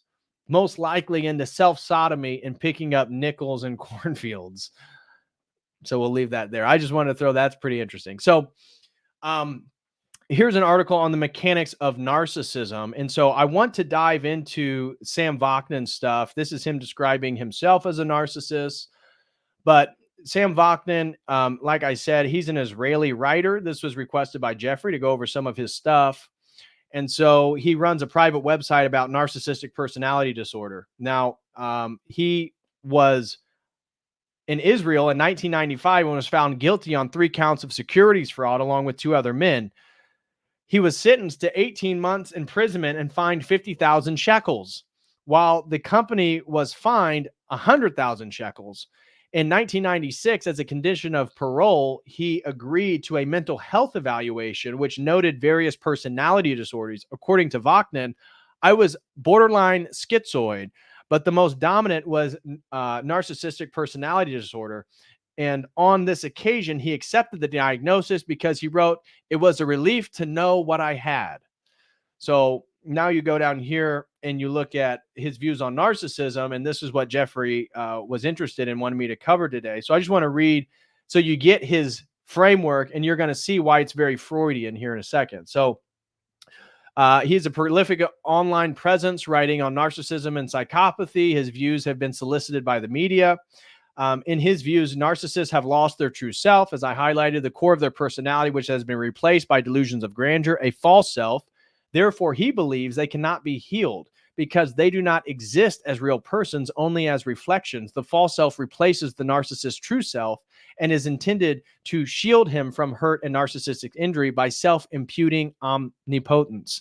The narcissist pretends that his false self is real and demands that others affirm this confabulation, meanwhile keeping his real self and perfect true self under wraps. Vachnin extends the concept of narcissistic supply and introduces concepts such as primary and secondary narcissistic supply. So he's getting primary and secondary narcissism from Freud. Okay, so this is directly from Freud and how Freud breaks down narcissism. We'll read that in just a second. He distinguishes between cerebral and somatic narcissists. The former generate their narcissistic supply by applying their minds, the latter their bodies. He considers himself a cerebral narcissist and calls narcissistic codependents inverted narcissists. Vachnin suggests that narcissists and their intimate partners regard each other as introjected, idealized maternal figures. Now you can see how the Oedipal complex is coming in to frame some of his understanding of narcissism and how it works. This is, again, building upon Freud and a shared fantasy and attempt to reenact early childhood dynamics in their relationships and what he dubs a dual mothership. He postulated the existence of a type of narcissistic borderline he dubbed covert borderline. He believes that disproportionate numbers of pathological narcissists are at work in most influential reaches of society, such as medicine, finance, and politics. I would absolutely agree with that. And so then he has a dubbed a cold therapy. This is unique to him, and it's based on recasting pathological narcissism as a form of complex post-traumatic stress disorder. This gets into him really focusing that narcissism is explicitly about childhood trauma. Some, again, looking at some psychologists, they put a different amount of emphasis on childhood trauma. Vachnin really focuses on this and arrested development, which result in addictive personality with a dysfunctional attachment style. The therapy uses re-traumatization as a form of reframing. Okay, so that's Sam Vachnin. We're already an hour and a half in. I really don't want to go over this, but you can see if you want to. I'll share this link if you want to read about Freud a little bit. Here is that link. Let me share that with you guys here. And also, if you want to read not about Freud, but Freud's actual words, here's a 35 document on narcissism. That's what Freud's writing is on narcissism. You can read this right here. It's for free on upenn.edu. Let me share that with you guys right there. Okay. So you got that. If you guys want to read Freud's words on narcissism, there you go. It's all for free. Check that out. Look like some people sent in a super chat. Thank you so much. Twizzard throws in $5, says, God bless TPH. Well, thank you so much, Twizzard, for the $5 super chat, brother. I really appreciate that. And thank you, First Person Q gifted a COTEL Crew membership. Thank you so much, First Person Q. Really appreciate that, my man. Really appreciate your support. And a super chat came in from Mr. Smirks, throws in $5 with a super sticker. Thank you so much, Mr. Smirks. Really appreciate you. God bless you all. So, okay, so you get that. Now let's get into this first video. We're only going to watch about 10 to 12 minutes is what I want to focus on. This is the beginning of a Sam Vachnin video on how I experienced my narcissism. And so I think it's really elucidating. I've watched a ton of his stuff thanks to Jeffrey. So I'm going to speed it up to maybe like 1.25 because it's still really, really understandable at that speed. But just so we can get through more stuff, because I want to get from this one, I want to move next to this one on describing the cycling of narcissism. And so that's going to be about 20 to 30 minutes. So here we go for the first one. Let me turn my speaker on and all right. Oh, and we had a $20 super chat over on the Dono chat. Comes in from Anonymous and says, you always put great effort into your streams. God bless. Well, thank you so much, Anonymous, for the support, the $20 super chat over on Dono chat. Thank you very, very much. And yes, I do put a lot of effort because especially when somebody pays for a sponsored stream, I want them to feel like they got my attention and effort in regards to doing research and providing an overview of whatever topic that they are interested in. So now we're really about to get into what Jeffrey really wanted to discuss, and that's some of Sam Vaknin's stuff. So let me pull that up right here. Okay. So here we go with him describing what narcissistic personality disorder is like.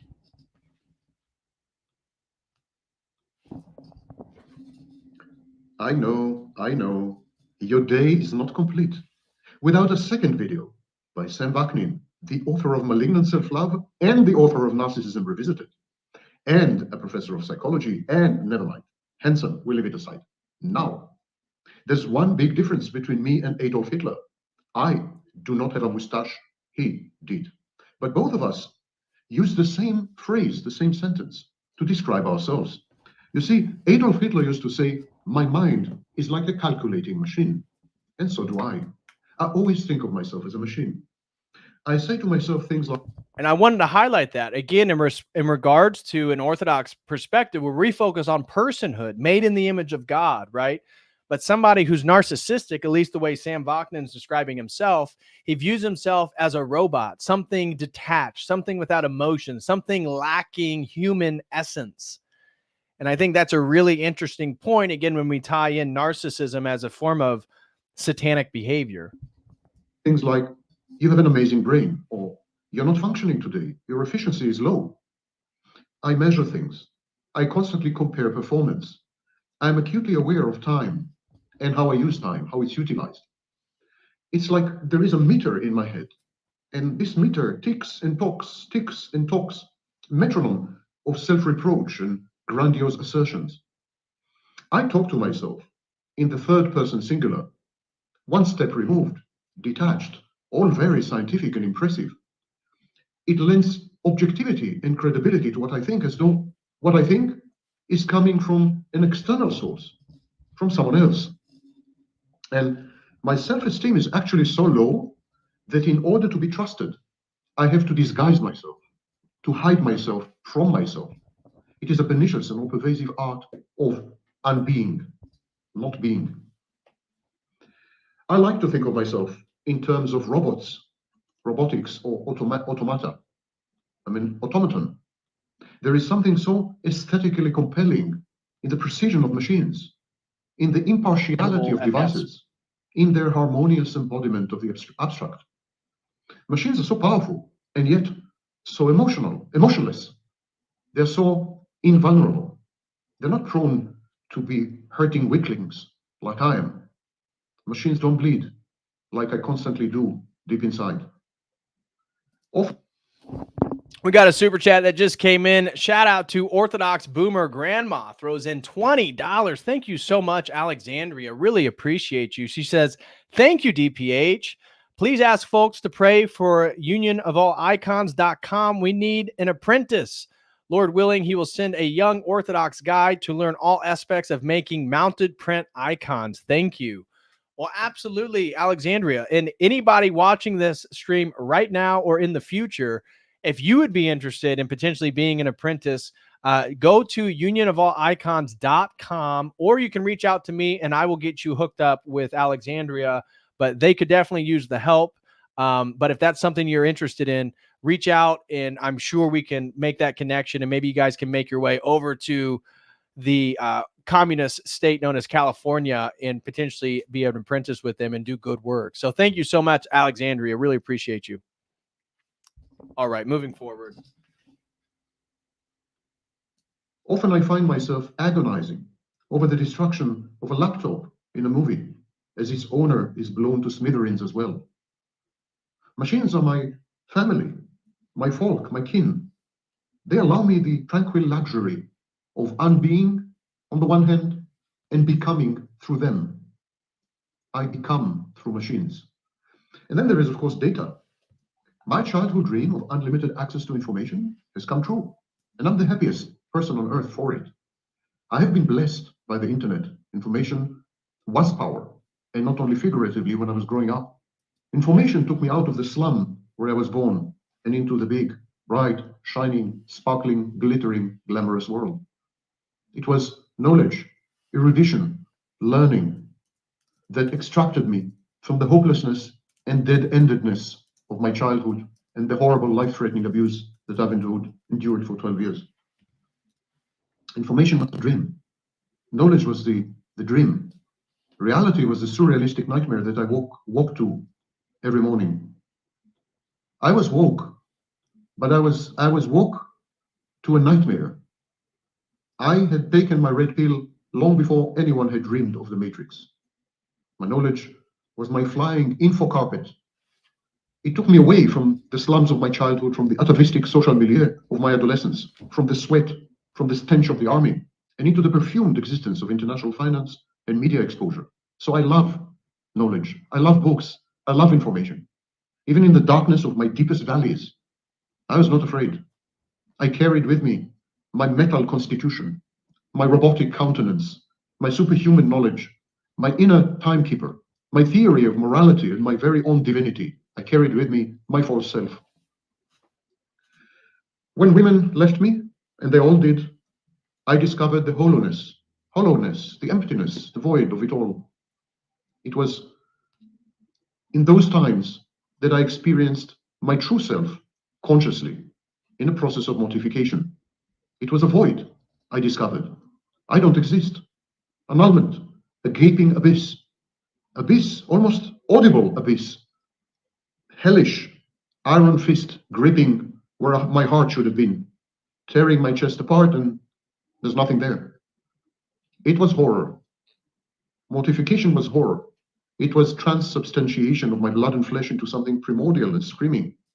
It was then that I came to realize that my childhood had been horrible, difficult. I gotta highlight this comment. That's hilarious. Trained Logos Motion says, I imagine this guy talks to himself in the mirror like this. I wouldn't be surprised. That's pretty funny. But I appreciate that. Mr. Meeseek says this guy's voice puts me to sleep. Yeah, it's not the most interesting stuff in the world in regards to his voice, but I promise you what we're getting ready to get into is once we get through some of his stuff, we're going to be watching this interrogation of Paul Bernardo, again, somebody at the highest degree of narcissism, who's one of the most prolific or the most prolific serial killer in Canadian history.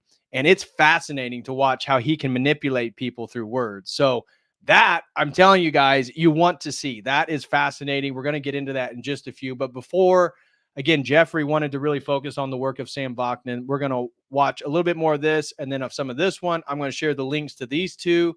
And then we're going to get into the serial killer because I'm telling you guys, it's fascinating. You're going to like that. Anyways, continuing on here, we got just a few more minutes again, so you get an understanding of what a narcissist is like, and then we're going to get into another section here. Difficult, threatened my life, so I had declined to live. Threatened my inner peace, so I externalized my innards. Threatened my growth, so I stopped growing. At the time, it seemed to me to be as natural as sunrise, as inevitable as pain, my childhood. But now I realize what I've been through, the torture chambers, the likes of which only the most extreme dictatorial regimes, the Nazis in extermination camps, have enacted. And I went through my own extermination camp for 12 years. But in hindsight, So LRN News said that this guy has a ton of female fans. Again, I don't know that. I never watched this guy, but Jeffrey requested that I check this stuff out. So I've watched like, I think 4 or 5 of his long form videos. They're all like an hour long. So I don't know much about his community. I don't know much about him other than what I've watched in 4 to 5 videos and then the Wikipedia, but maybe he does. LRN News says his audience is primary. Maybe. I'm not sure. Anyways, moving forward here. My childhood was devoid of any emotional expression. It was abusive to the extreme. Mind you, I was not sexually abused, but I was physically, verbally, and psychologically tortured, actually, for 16 years. And there was not 1 minute of respite. From the moment I woke up in the morning, and I tried not to wake up as often as I could, but from the moment I woke up finally, to the very moment I went to sleep, and usually even after, I had been tortured, including physically, in the most horrendous ways you can imagine, and in many, many ways, trust me, that you can never imagine. And so I grew up to be a narcissist. I grew up to be a paranoid and a schizoid. At least that's what I wanted to believe. You see, narcissists have alloplastic defenses. They tend to blame other people for their troubles. And in this case, psychological theory itself was on my side, you know. Psychologists kept telling me, your horrible childhood did this to you. And I wanted to adopt this message because it was clear. This message was clear. People who are abused in their formative years tend to adapt by developing personality disorders, among them narcissistic personality disorder. I was absolved. There was unmitigated relief. I'm not guilty, I'm sick. And I want to tell you how much I'm afraid of pain. To me, pain is a pebble in Indra's net. You lift one bead, one pebble of pain, and the whole net revives. And so that was another point that I thought was so interesting because, especially from a Christian perspective and as Orthodox Christians, we're called to suffer, right? So suffering is such an important part of actually how we become more human and how we grow closer to God. And for the narcissists, they want to avoid pain at all costs. So pain, suffering, these are things are not embraced as they are from the Christian perspective, but things to dramatically be avoided from the narcissistic perspective. Now, I want to move from this one to this one right here. We're just gonna maybe we're just gonna watch a bit of it because I'm telling you guys, I really want to get into the interrogation of Paul Bernardo. So we'll watch a little bit of this one. This is him talking about the grooming to discard. Again, that cycle, as I talked about, the narcissistic love patterns begins with love bombing, begins with what he's calling grooming, getting you to fall in love with the shared fantasy, getting you to fall in love with the idealized version of who you are, the narcissist says you are, getting you to fall in love with the idealized version the narcissist says he is or she is. And so that's the grooming. And then he talks about, again, the cycle of abuse and how it always ends in discard eventually. So we're just going to watch a little bit of this one, and then I'll share the links so you guys can check it out on your own if you want. And we're going to get on to the next section that I think is really, really interesting. I'm going to describe the cycle in very great detail. And I urge you and advise you to position yourself in each of the in one of the sub phases so that you know what's coming. The cycle is ineluctable. A follows B follows C. It's never changing. It's identical in all the narcissist relationships forever. Narcissism may mislead you. It is very misleading. Narcissist is an inveterate liar. Not liar, but confabulator. Psychopath is an inveterate liar. A psychopathic narcissist is an inveterate liar. And their lies and deceptions are built in a way that is very difficult to detect because they always contain a kernel of truth. They're constructed around the kernel of truth. And people want to believe other people. It's called the base rate fallacy. They want to believe other people, and so they want to believe the narcissist and the psychopath. People are malignant optimists. And so listen well, this is the cycle. It starts with the grooming phase. The role of the partner at this stage is strictly as an admirer. To attract the narcissist, to start grooming her, the woman needs to be an admirer. She needs to be eligible for a shared fantasy. She should, for example, know who the narcissist is. She should show signs of being able and willing to provide supply, including admiration and sex. So she should display evident and overt signs of infatuation, or admiration, or adulation, or gratitude. So anything that builds up the narcissist's grandiosity is an indication that she's a good source and eligible for grooming. Jesse said, is this the guy from the documentary I'm a Psychopath? I have no idea. I actually have never watched that documentary. Maybe if anybody's watching and you're familiar, okay, LRN News says yes. Okay, so that's what it's from. Okay, I did not know that. So news to me. Thank you, Jesse, for highlighting that. I guess Sam Bachman was in the documentary called I'm a Psychopath. He's very open about all this stuff and talks about it in much detail. And so part of there are no real treatments for narcissistic personality disorders. There's not really any specific treatment. It's highly debated in psychological circles. He believes that, again, it's better to bring all this stuff to an awareness. And he thinks that you can never be fully healed. But if you do have NPD, narcissistic personality disorder, these narcissistic tendencies need to be brought to the forefront. Now, he has that cold therapy, as I highlighted, which is a novel way to try to treat NPD. But I did not know that. So thank you, Jesse. And the grooming and love bombing are intended to achieve 10 goals. You can identify yourself if you're a partner of a narcissist or you have ever been exposed to a narcissist, even in a workplace environment. You can immediately identify these signs. So 10 goals. Number 1, to establish mastery, a power matrix, power hierarchy, and an external locus of control. Number 2, to mold the woman, the partner, into a mindless and obedient, essentially, slut or whore. Number 3, to overcome the woman's natural revulsion and anxiety by habituating her and co-opting or hijacking her fantasy life. Number 4, to expose the woman to brainwashing messaging and signaling. Number 5, to isolate the woman from her family and social networks. And number 6, to push the woman to dismantle her boundaries, abrogate her values and morals, and violate her own rules of conduct.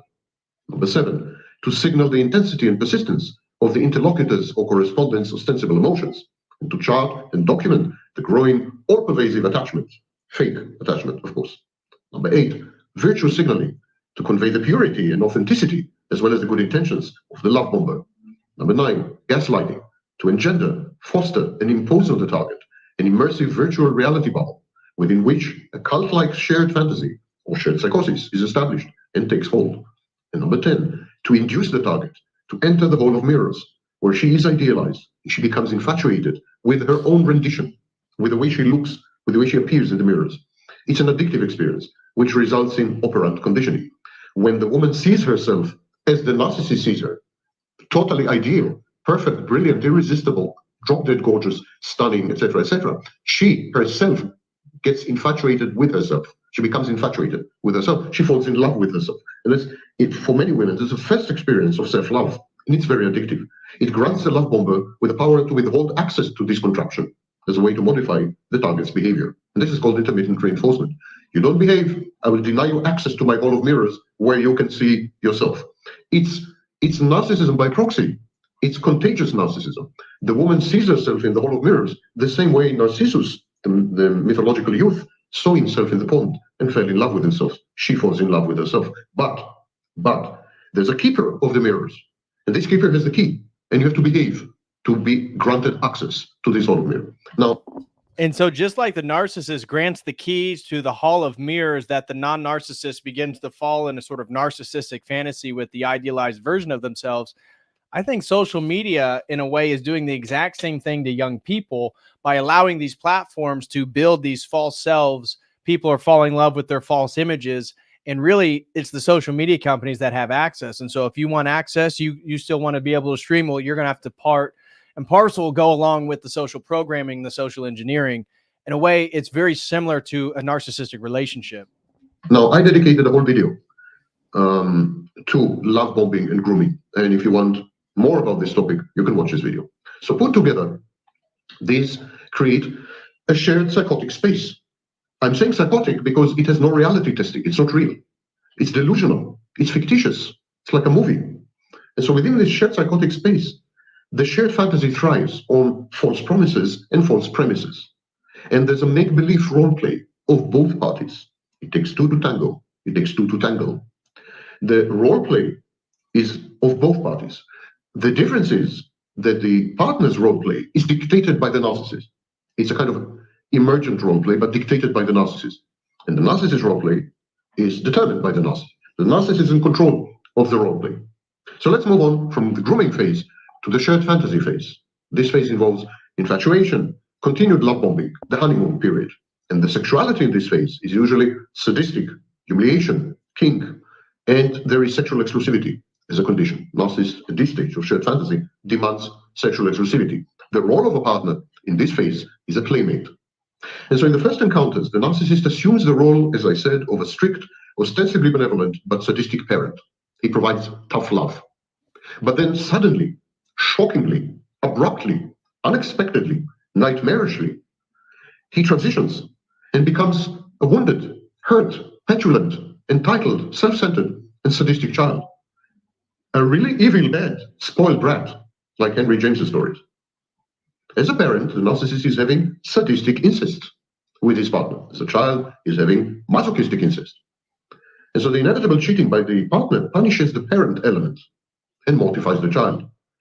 And as I said before, it pushes the narcissist to evolve, to gain insight, to develop. His arrested development is no longer arrested, and he grows a bit, and he's even creative in this period. So, for the shared fantasy to subsist and to exist, both parties must lie to themselves.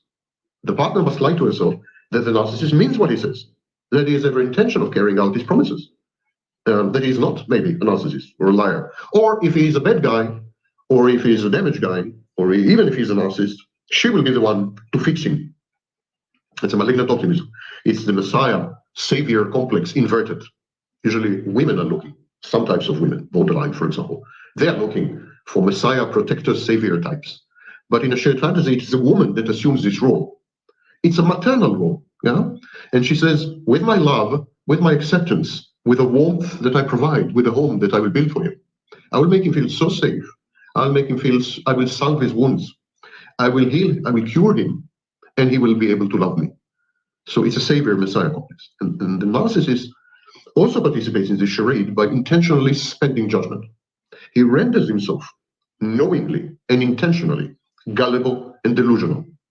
But he limits his gullibility and delusionality only to certain elements: the profile of the partner, her emotions towards him, the intimacy they ostensibly have, her capacity and intent to hurt him, to abandon him, her misbehavior with other men, her cheating. He overlooks this, and the nature and intensity of their relationship. So in all these elements, he on purpose turns a blind eye or pretends to be stupid or gullible. So he allows his partner, in this case the woman, in a romantic relationship, romantic heterosexual relationship, he allows the woman to pull the wool over his eyes, to deceive him, to manipulate him, to play with him. But make no mistake, he knows what's happening. He's just allowing it. He's allowing it.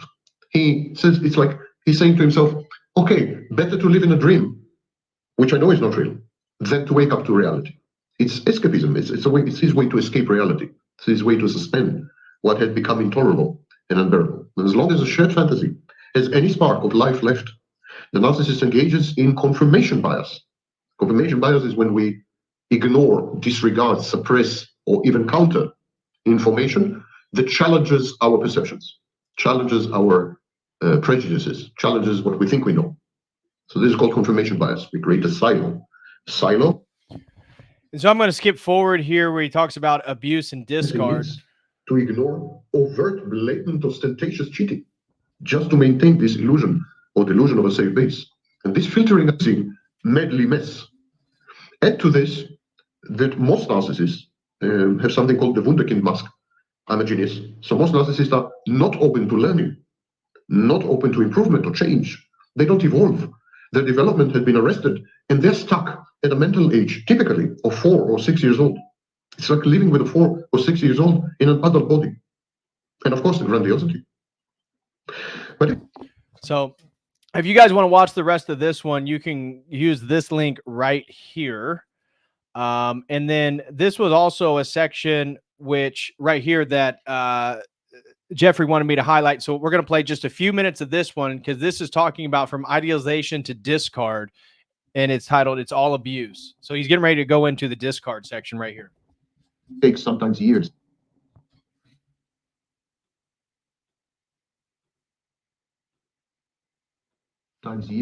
Sometimes even decades. But it's indisputable that when the shared fantasy has reached its natural or abnormal end, when there are no longer any active representations of the shared fantasy in the narcissist's mind. The narcissist is no longer paranoid about you, no longer anticipates getting back together, no longer courts you, is no longer nostalgic, or has been mortified by you.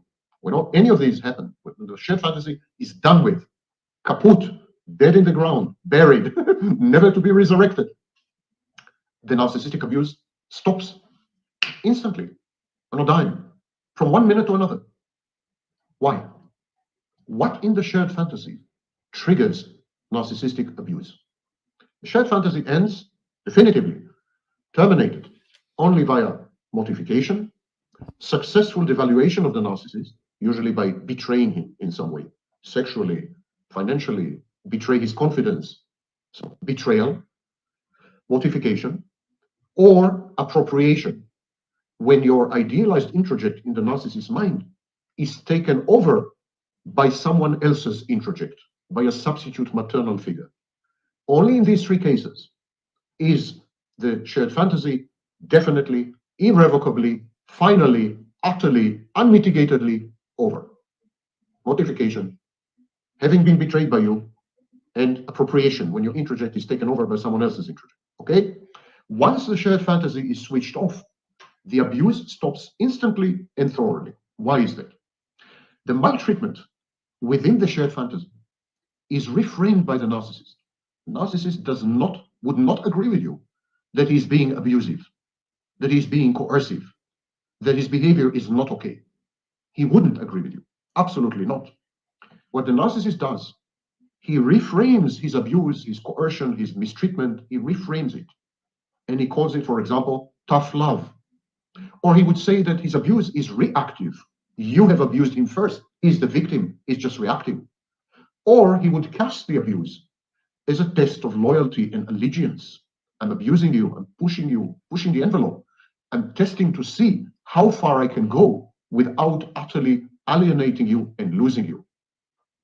Or the narcissist would cast his misbehavior, his misconduct, as the outcome, the inevitable, ineluctable, utterly predictable and expected outcome of disillusionment with an exposure of the partner, what we call, in one word, devaluation. So let's recap. The narcissist regards narcissistic abuse as tough love. Actually, I'm doing it for you. It's for your own good. I'm educating you. I'm edifying you. I'm growing you up. I'm helping you to develop. I am training you to survive in a hostile world, etc., etc. So tough love. He casts, narcissist recasts or reframes narcissistic abuse as reactive. My partner has abused me first, so I was just reacting. She provoked me. She made me do it. As a test of loyalty and allegiance, I wanted to see how far I can go without her betraying me, without me losing her. Test of loyalty and allegiance. Or the outcome of disillusionment with the partner. An exposure of the partner is somehow inferior, disappointing, and frustrating. Devaluation. Okay, so you guys get that. You kind of get the framework of Sam Vaknin. I'll share that link as well if anybody wants to watch the rest of that. You can do so here. I really want to get to this last section because I'm telling you, it's like 30 minutes, but it is very interesting. So I'm really excited about that. So also, if you guys want to know, this was another interesting video. I thought that was pretty good of his. If you're able to, if you like his stuff, you can check out this one. It's called 7 Phases of Shared Fantasy, Why Narcissists Need You. This gets into narcissistic supply and stuff like that. So I'll share that right there if anybody wants that. Okay, so moving on. I wanted to highlight narcissistic personality disorder. This is the National Library of Medicine. It basically covers everything I already talked about. So if you would like to use this, this is a good source. I'll share that in the live chat as well. So if you guys want to go to that website for what the National Library of Medicine. This is another one on what causes narcissistic personality disorder. It's an all right article. This one is narcissism and social media. This was the study that I cited earlier. Very interesting stuff here. So I will share that with you guys in the live chat as well. And then moving on, this is another one, the role of anxiety in social media narcissism. This was the study, a 2020 study found that both types of narcissists, grandiose, vulnerable, remember we talked about those two types, have a higher risk of developing an addiction to Facebook as a coping mechanism for anxiety. Researchers analyzed data from 327 Facebook users in Germany with an average age of 23. Where was the section on East and West Germany? Maybe it was lower.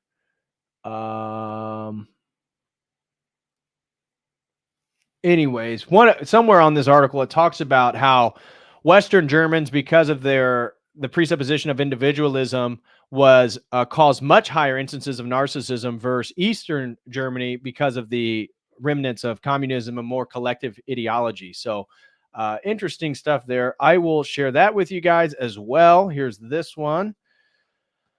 And then this gets into the dark triad. We're not going to talk too much about that. What I want to get into now is Paul Bernardo. This is a fascinating case example. Now, we're going to watch this first one so you know who Paul Bernardo is. Then we're going to watch a Jordan Peterson video describing narcissism and Paul Bernardo. Then we're going to watch Paul Bernardo. So here's again, here's Paul Bernardo for those of you who are not aware of him.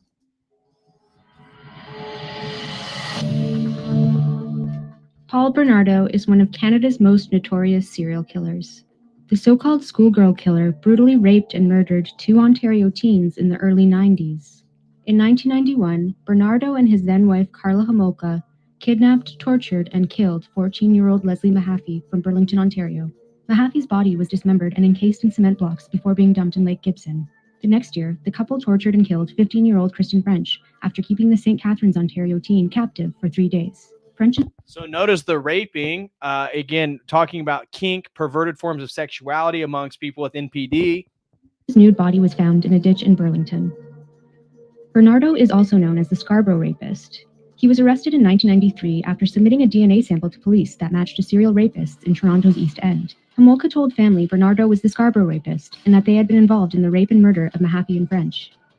In 1993, she told police Bernardo had bragged that he had raped as many as 30 women. And so that's all you need to know from this video here. Now, this is a Jordan Peterson clip. But actually, before he became famous, this is one of his old ones. And we're going to watch this, and then we're going to watch this interrogation of Paul Bernardo so you can see how clever he is in the ability to deflect and stuff like that. So check this out. I think this one's based on one of the Marx brothers, actually, Harpo Marx, who I believe never said anything. But be that as it may, there are these ne'er-do-well characters. The fox in particular. Now, fox is a standard trickster animal, right? It's a classic animal, maybe because it's good at hiding and it's good at hunting. I don't know exactly why, but and coyotes are like that too. Just want to say for everybody still here, smash that like. I want to thank everybody for being here and the support. If you want to show some love, feel free to send in a super chat using Streamlabs, Dono Chat, or YouTube, whatever you prefer. Classic trickster animals. He's kind of like Wile E. Coyote, in fact, you know, the Warner Brothers character who's genius at large, and of course, whose arrogance continually gets him walloped. And this character has a lot of features like that, but he feigns being an English gentleman of like the 1890s and pretends to be educated, and he has a kind of high-blown way of talking, and he's a fraud through and through. And he's got this, you know, sidekick who and he doesn't treat him that well, but he's got someone to lord it over, so that keeps his dominance hierarchy thing going well. And the fact that he's like a second-rate companion, well, he never really notices that, although he'll treat him contemptuously whenever he gets a chance. Thank you so much, BMX 1966, for the $10 super chat. Thank you very, very much, brother. Truly appreciate it. So anyways, they're walking down the street, and the fox is bragging away about some crooked thing that he's done and how he pulled the wool over someone's eyes, and he confuses that with wisdom and intelligence. And one of the things that you knowing too, because if you're preyed upon by a psychopath, which you will be to some degree at some point in your life, the psychopath, who will be narcissistic, will presume that you're stupid and that you deserve to be taken advantage of because you're naive and stupid. So it's actually a good thing that he's doing it. And his proof for, and I'm saying he because there are more male psychopaths, the proof that you're stupid, naive, is that he can take advantage of you. And so, like, if you were wiser, you'd be, you know, you'd know his tricks, and then it wouldn't be morally necessary for him to show you just exactly who knows what about what. And so the psychopath will use his ability to fool you as proof of his own grandiose omnipotence, omniscience, and narcissism.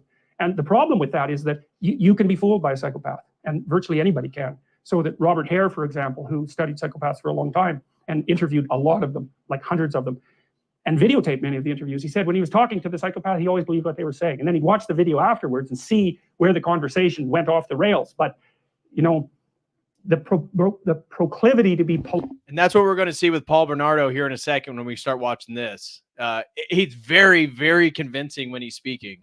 Light in a conversation is very strong. And if you're polite, you don't object to the way that the person unfolds their strategy, you know. And psychopaths are pretty good at figuring out how to manipulate, obviously, how to manipulate people. And the probability that you will be immune to that is extraordinarily low. Go watch Paul Bernardo being interviewed by policemen on YouTube. That's that's enlightening, man. Paul Bernardo, he's like the CEO of a meeting in that video, you know. He gives the cops hell, he gives the lawyers hell, he protests his innocence. He basically tells them that they're rude and untrustworthy because they don't trust him because he did a few little things 17 years ago. And he gets away with it, a few little things, right? I mean, he killed a bunch of people, including the sister of his girlfriend at the time. And, you know, he was a repeat sexual offender and murderer. It's like, but he basically goes, well, you know, that's a long time ago. It's like, we're past that, aren't we? I mean, I'm having a discussion with you. I'm trying to help you solve some crimes, which, by the way, I committed, but we won't bring that up. You know, and you're accusing me of being a liar. Like, you're not playing fair. What's up with you? And then when they answer, he looks at his fingernails, which is like, that's a lovely little manipulative thing, because it basically means whatever happens to be under my fingernail at the moment is much higher priority than listening to your foolish story. And you watch, you'll see people do that to you. And then you get a little insight into what they're up to. He's very good at that. And so, or he looks outside, or he just looks at his hands, or he looks out the window, immediately dismissive in his nonverbal behavior. It's brilliant. The courts were forced to release that, by the way. But look it up, Paul Bernardo on YouTube. Wow. And that's what we're about to watch right here. So this is Paul Bernardo, the man who is a serial rapist, raped over 30 women, cut one girl, cut up her body, put it in a cement block, was helped by his girlfriend, who, again, he was able to convince to be part of this shared fantasy, sexual deviant, all types of stuff. Well, this is him he's sitting down here, and they are asking him questions where he's trying to convince the police officers and the interrogators that he's here to help them solve these series of crimes, which he actually committed, but he's not letting them know that. He thinks he's going to be able to push them away from a trail leading back to him by then volunteering DNA and volunteering testimony and stuff like this. So check this out. This is Paul Bernardo. Okay. Let me turn that down.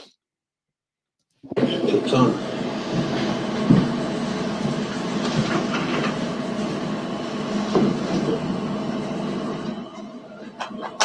My name is Detective Brad Hoover. My badge number is 6188. I'm with the Toronto Police Service Sex Crimes Unit. The time now is 2:05 p.m.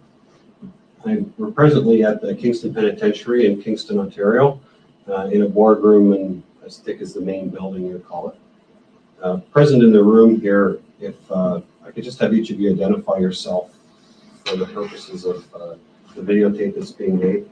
Seated to my left off camera and now sitting at the table is your counsel. Just please identify yourself. Yes, certainly. It's Anthony Bryant. And straight across the table from me, if you could identify yourself. I'm Constable Darlene Coulis, COULIS, badge number 6483 from Toronto Police Service. And seated to my right, if you could just identify yourself. Paul Jason Teal, aka Paul Bernardo.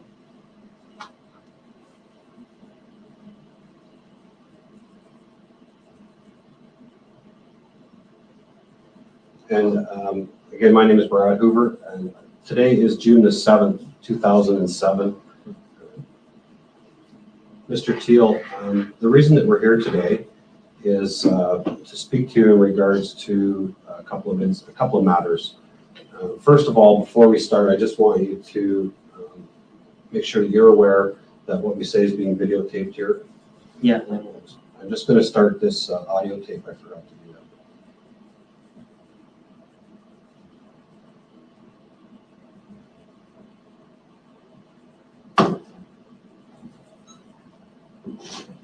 I just started this audio tape here. We started the interview at 2:05 p.m. My name is Detective Brad Hoover. Paul, you're not presently being given a caution or anything, and I want you to understand that what you're saying to us today is voluntary. It means if you don't want to talk to us, you don't have to. Your counsel is present, and if you need to speak to him, you certainly can. But I just want to make sure that you understand that what you're saying here is voluntary, and that we're interviewing you as a potential witness. Do you understand that? Yeah. Just a little bit of background about the first time we met back last year in April of 2006. That was in regards to a letter that you had sent through the Attorney General's office and filtered down to my office in regards to some admissions that you made about some sexual assaults that you committed. I'm here to tell you that I have concluded that investigation, and that there have been 2 offenses that I have been able to identify, and with the information that you provided to me at that time, was able to conclude those matters. Dell asked, are mental illnesses demonic possession? And I talked about this in the Insanity Insane Asylum stream and the contagiousness of insanity. It's difficult. So people can, I mean, some people are born with disabilities that you wouldn't necessarily say that is due to demonic possession, but demonic possession always leads to mental illness. So mental illness does not insinuate demonic possession, but all demonic possession expresses its form as a sort of mental illness in a variety of different ways. So again, there's an interesting, if you put orthodoxy, patristic thought, demonic possession, insanity, there's a really good article by the Antiochian Church you can look at.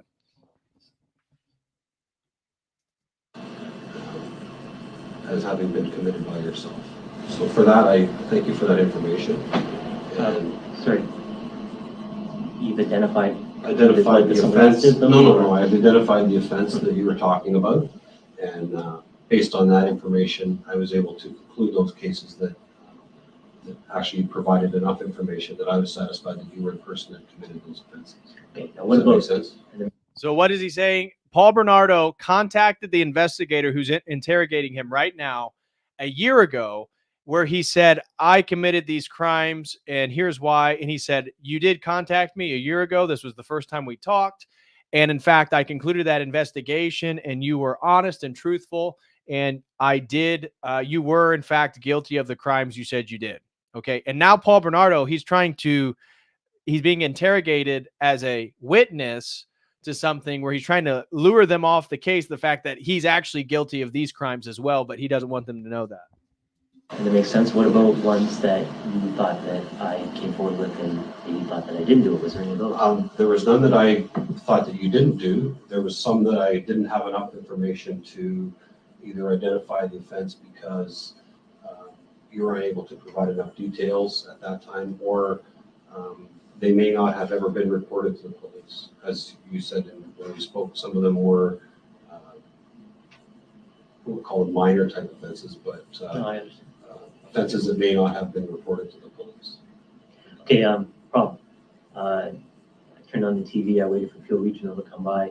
September rolls around, they make a public announcement, it's written on my file here that I lied to police and I did not commit the crimes that I said I committed on defenses in Peel Region. Okay. Big problem.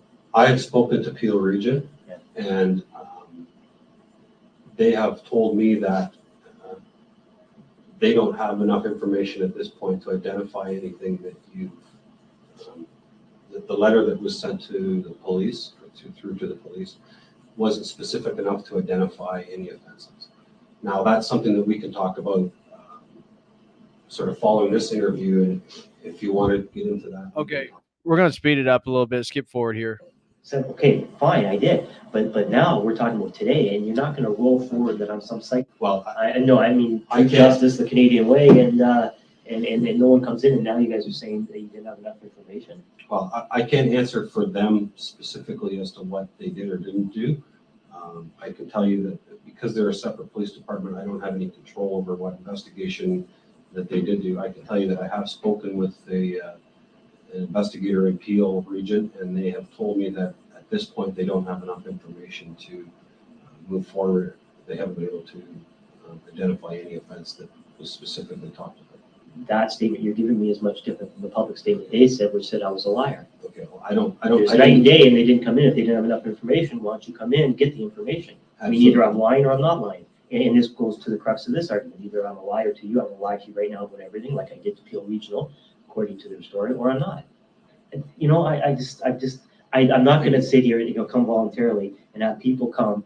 You guys ban me from the press. You roll your stories over and you constantly say that I'm a liar. I'm a liar. I made mistakes 17 years ago.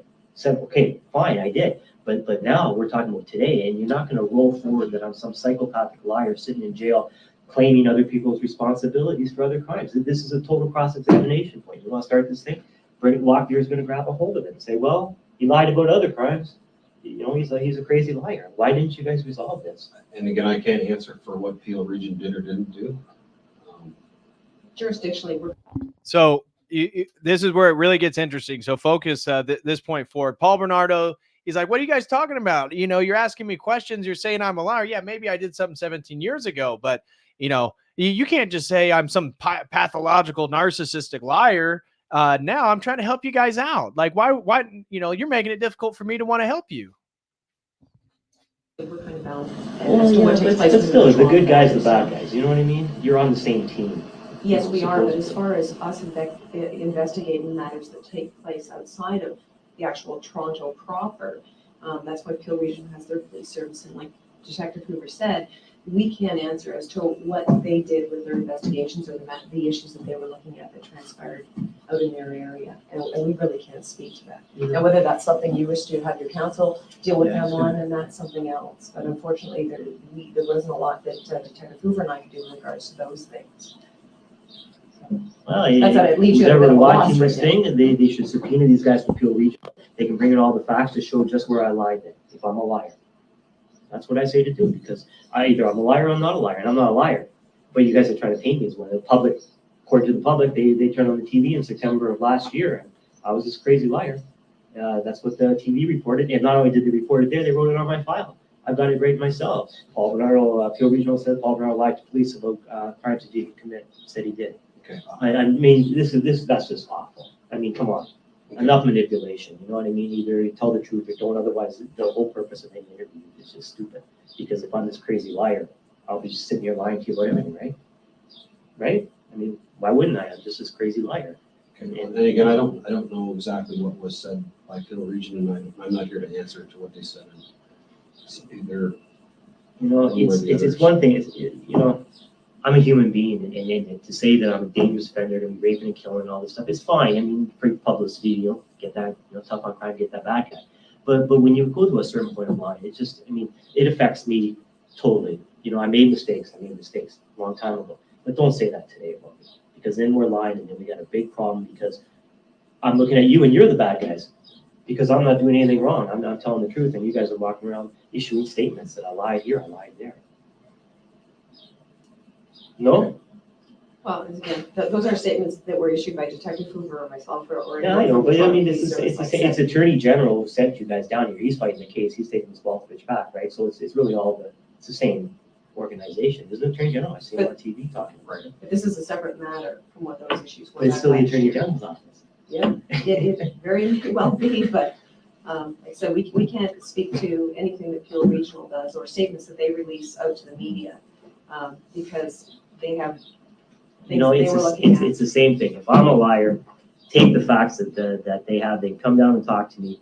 Any cross-examine, you know, any defense lawyer, call them up and show me where I'm lying, because you're not going to find it. Maybe there's a minor mistake here and there. I think I had one thing about some driveway being over trees where, you know, memory over time. But to say that, it's just ridiculous. Just like you guys didn't go, you guys polygraph carbon, you asked for about it. Nobody from the Attorney General went down there. Nobody cared. Again, it's the same. I know, but it's the same problem, because you're making me out to be a huge liar, and this is a problem. well, I don't have any doubt as to what you told us before.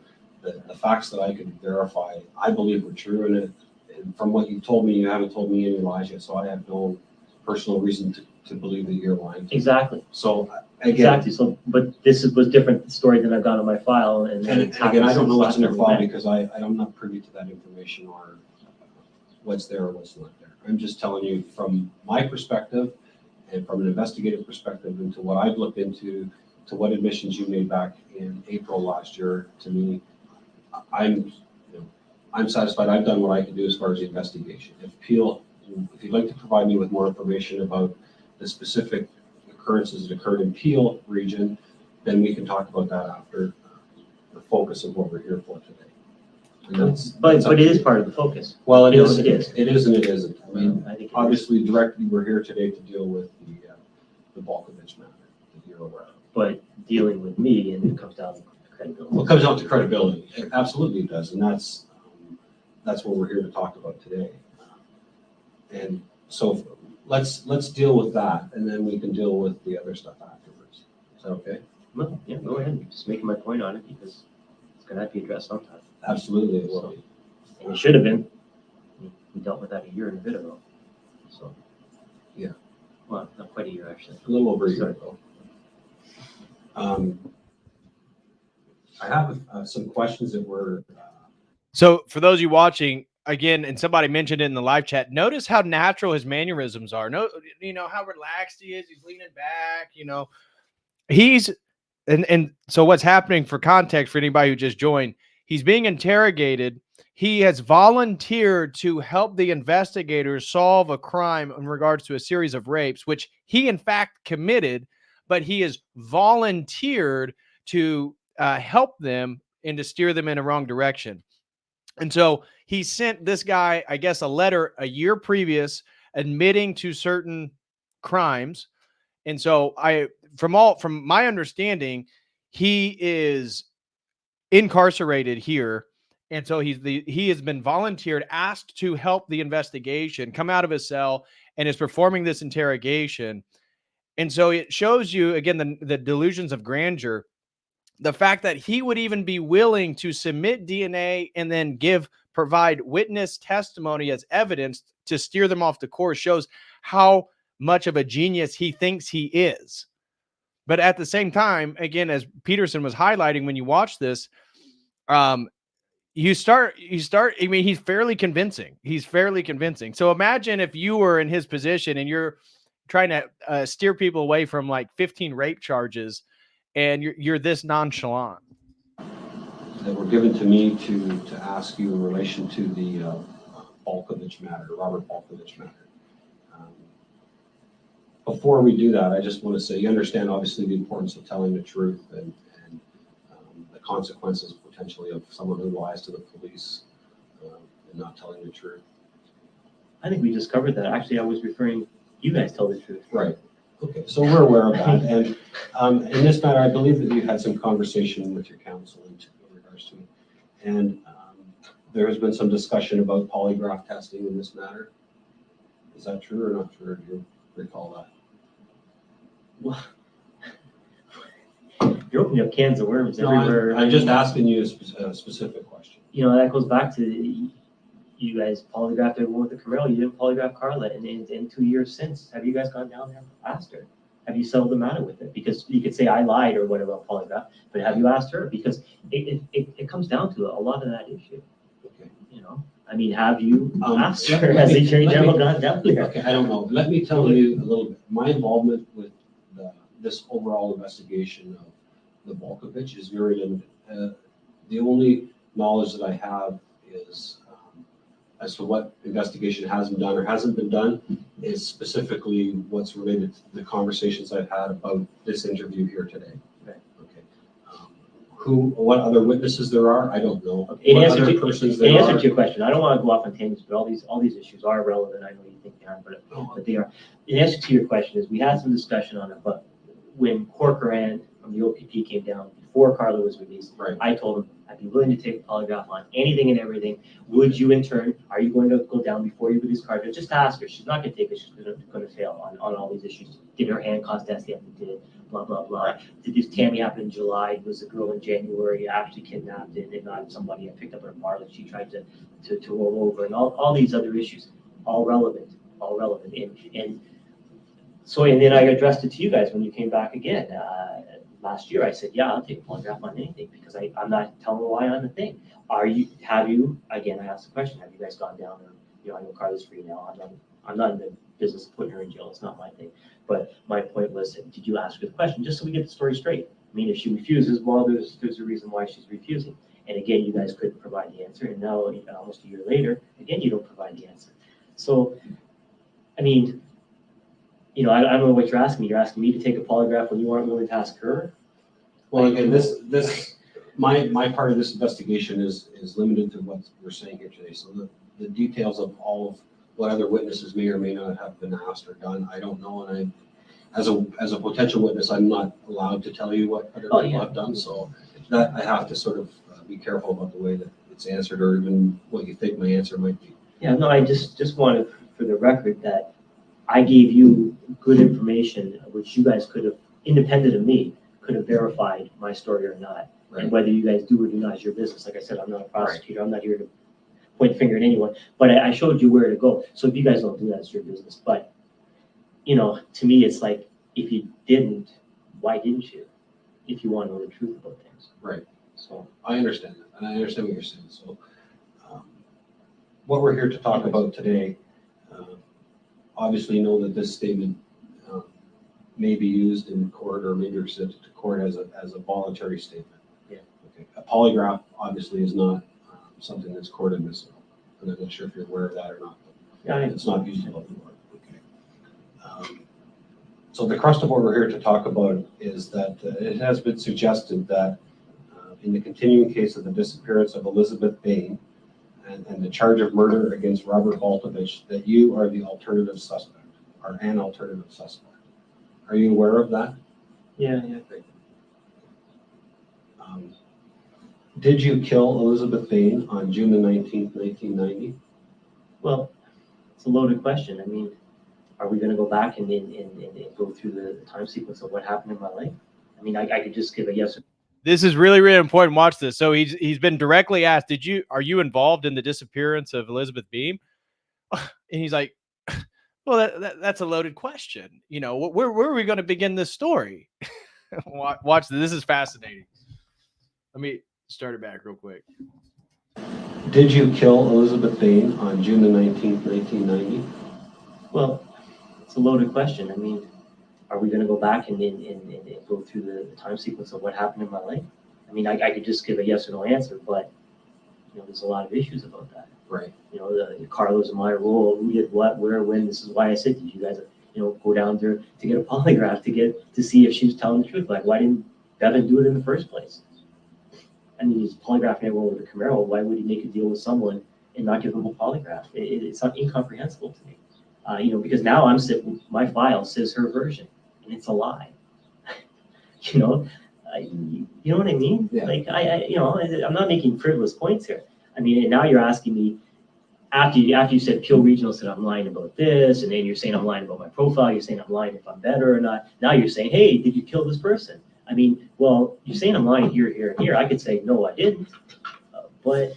I mean, you already said I'm lying here with Peel. You're saying. Okay. I'm not saying anything about who's lying. I'm simply.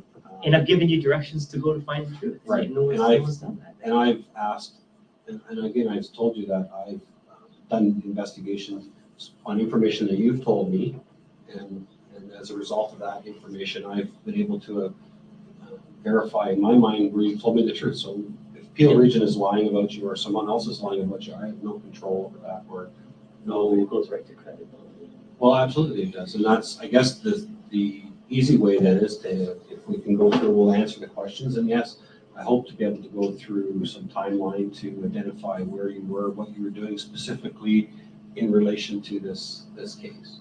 Anyways, I know I'm giving you guys a hard time being argumentative about certain things, but I mean, really, I'm a human being, and when you guys do all these things, I've got to. Anyways, I'll try and truncate it a little bit more, but. Anyways, the answer to that is no, but the 800-pound gorilla in the room that's a life 25 sentence, It really comes down to credibility, right. and not only credibility, but then again, timeline. I mean, between what Carlos and my roles were respectively and this and that. The answer is no to that question. Did you have anything to do with her disappearance? No. Did you know Elizabeth Bain? I know. Had you ever met her? I'm going to answer that with I don't remember. Yes. I did or I didn't, I don't remember. But I know an ex-girlfriend tried to say I might have, but I guess I don't remember. You obviously are aware of her disappearance. Sort of. Do you recall when you became aware of this? Best I can recollect is after I was in jail. Didn't follow me as much. The date, obviously, June the 19th, 1990 was the But day. you know, other than that, I don't remember. You know, maybe I heard about it before, but I can't recall if I did or not. But I remember in jail, I had newspapers after that fact, and I saw something on it. So. We'll sort of get into that a little bit when we.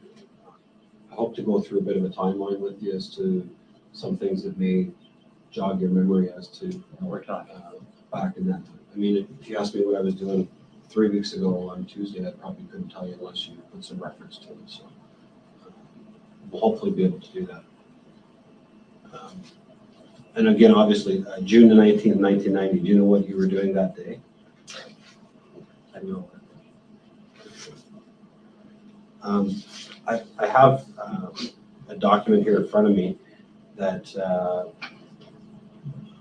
references some points in time around the June of 1990 period from police investigation. This is what indicates you may have been involved with, or may have certain things that you may have done. And I'd like to go through a couple of them that sort of assist you in remembering what you were doing back in 1990.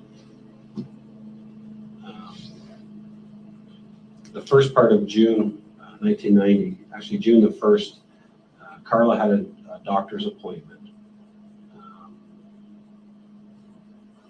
where she was complaining of pains in her right side. Perhaps she had something to do with a rabies shot. Does that ring any bells? None at all. In the first part of June, you had a Nissan 240 SX, is that correct? Yeah. You were making several trips into the United States, June 2nd, June 3rd, June 10th, June 16th. I think at that point you were involved with cigarette smuggling and things like that, from what I recall. Someone said no. No, that would be. No, that wasn't until after we did that. So. Okay. So, making several trips to the States within a couple of days, that's something. When we started the relationship, we were going over all the time, so just for personal reasons. So. On June the 16th, you shopped at. Well, thank you so much. Mean Green Meme Machine asks, how can I super chat / dono chat function works if I'm from Germany? Well, if you go to the dono chat, you should be able to use that right away. If you prefer to use PayPal, you can use PayPal through the Streamlabs link. So if you go to the Streamlabs link in the video description, you can use PayPal. Or if you prefer to use the dono chat, I'm not sure if they use PayPal or not. I think it's a direct credit card or a card number. And so either one of those would work. Thank you very much for your interest, Mean Green Machine. Thanks for the support. And thanks for everybody working here or being here. Really appreciate you. Rough Hewitt, is that in the Niagara Falls, United States? Does that store sound familiar to you? Yeah, it sounds familiar. I have no idea if those are the dates, but okay, if you got a receipt for it. I think there must be a receipt there. And again, I don't have all the details. I'm just going by what's on the sheet. A black expandable binder. Is that? I think I can't recall 100%, but Okay. That would have been around the same time. That was about a week prior to if you purchased one of those Elizabeth Bain going. I have no idea when I purchased it. I just recall I had something like that, like an accordion binder.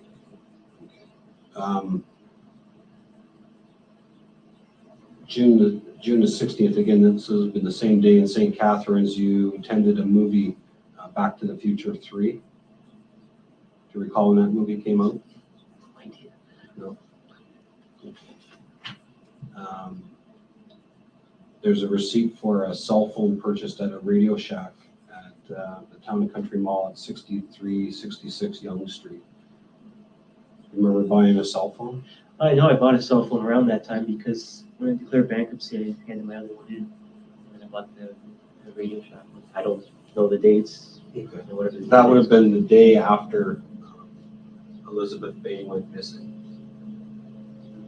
Do you remember anything you were involved with around that time? You said you were going bankrupt, so what type of activity you were involved in sort of on a day-to-day basis? The only thing I remember with bankruptcy is that happened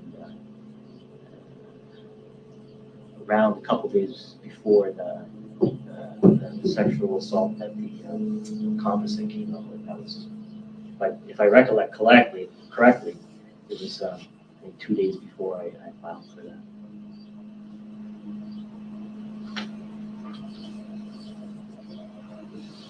But I couldn't even tell you that date. I just know it was sometime in. What date did you say that was? June this? June the 16th of 1990. When was that sexual assault? The one with the composite? Was it 24? What date did you guys have?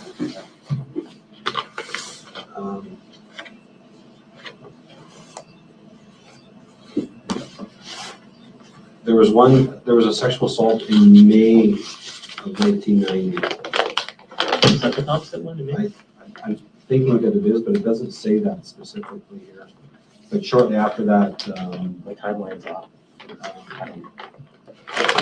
at the end of June of 1990, that was the original, when someone identified you potentially as a Scarborough rapist, a banker. When was that? The end of That was June the 28th of 1990.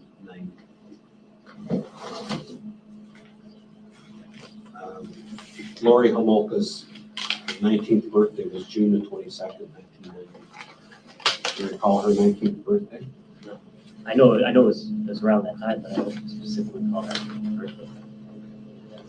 The only reason I would maybe say that she'd be obviously then a legal drinking agent, perhaps.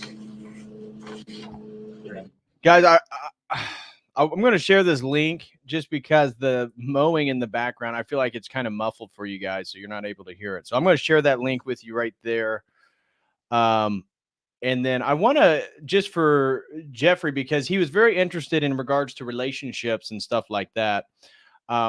We can get back into the Sam Vonkman stuff, or this video here is Jordan Peterson talking about how you know if you're dealing with. Can we get Jordan Peterson tears in the live chat? Perfect thumbnail. Him talking about, again, what it's like to deal with a narcissist. People who do a lot of anonymous shit posting are characterized by what would you call it? Domination by those four. And this is what's really scary about Jordan Peterson, because he talks about how people posting anonymously online, this is a detriment to society.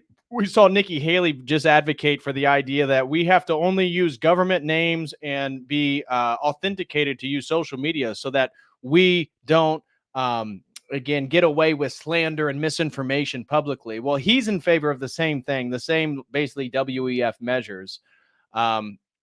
So it definitely interesting there. Or traits. And part of the reason for that, this is very dangerous to our whole society. And this isn't a trivial problem, because if the psychopaths multiply enough, they take the whole society out. If you're dating a narcissist or in a relationship with a narcissist, they'll alienate all your family members and your friends so that they get all the attention. And that'll just be the first of the games they play with you. Then you have psychopathy, and the psychopaths are parasitical predators. And so the predator will take whatever you've got, and the parasite will live off you. And here's a parasitical ideological statement. Property is theft, a classic Marxist trope. Why would you say that? Well, if I want to live off. Well, yes, but as we highlighted, actual scientific research has showed that narcissistic tendencies are much higher in individualistic cultures than collective cultures like communism. So very interesting, but he makes a valid point in regards to disenfranchised people in the West using basically these narcissistic tendencies to talk about property and stuff like that. Live off you. The way I'm going to justify that ethically is by claiming, oh, Joe, look how privileged you are. You've got all this money. You just took that from the oppressed. If I'm manipulating you so that I get some of your money, that's only just because, first of all, it's exactly what you did. And second of all, why not spread some of that wealth around? So that's Machiavellianism, narcissism, and psychopathy, dark triad. They've expanded that recently to add another dimension that was missing, sadism. And the sadist takes positive delight in causing pain to others. And the lulz culture, L-U-L-Z, online is a culture of sadistic, Machiavellian, narcissistic psychopaths. Lulz, meaning It's like the- people are joking around shit posting. Yeah, I did Yeah. it for the lulz, and it's the Right, plural of LOL, laugh right. out loud. But if you look at the Urban Dictionary, for example, the definition of lulz is positive delight in the suffering of others. It's like, yeah, it's sadistic and bloody. I never thought of lulz as being sadistic. It's in and of itself, it's not a sufficient marker. You have to have like 6 or 7 things going on before it's clear that you're manifesting this underlying tetrad of personality traits. Like if you use the odd acronym and you're throwing out a joke at someone, this is a habitual pattern of doing nothing but provoking people online and using deception and lies to do it to attract attention to yourself. But it has to be a very consistent pattern. But Paulos and his crew of researchers and people who've been influenced by him have laid out this 4-dimensional structure of the dark side, let's say. And they've shown that, I think, is that you got to ask yourself what keeps the psychopaths under control in the normal population. And the answer seems to be, especially on the male side, is that narcissistic aggressive men get put in their place by non-narcissistic aggressive men. And that usually has to do with something like the threat of physical intervention. How it is, if you get a bunch of guys together, I can make a joke about you. And I can even make a joke that'll sort of put you down. But the joke would have to be funny. You'd have to have the opportunity to reciprocate, and you'd have to believe that I was doing it in good spirit. Because if I just used the opportunity to stick the knife in, we're not going to get along with each other very long. And we know that, and men know that when they talk to each other.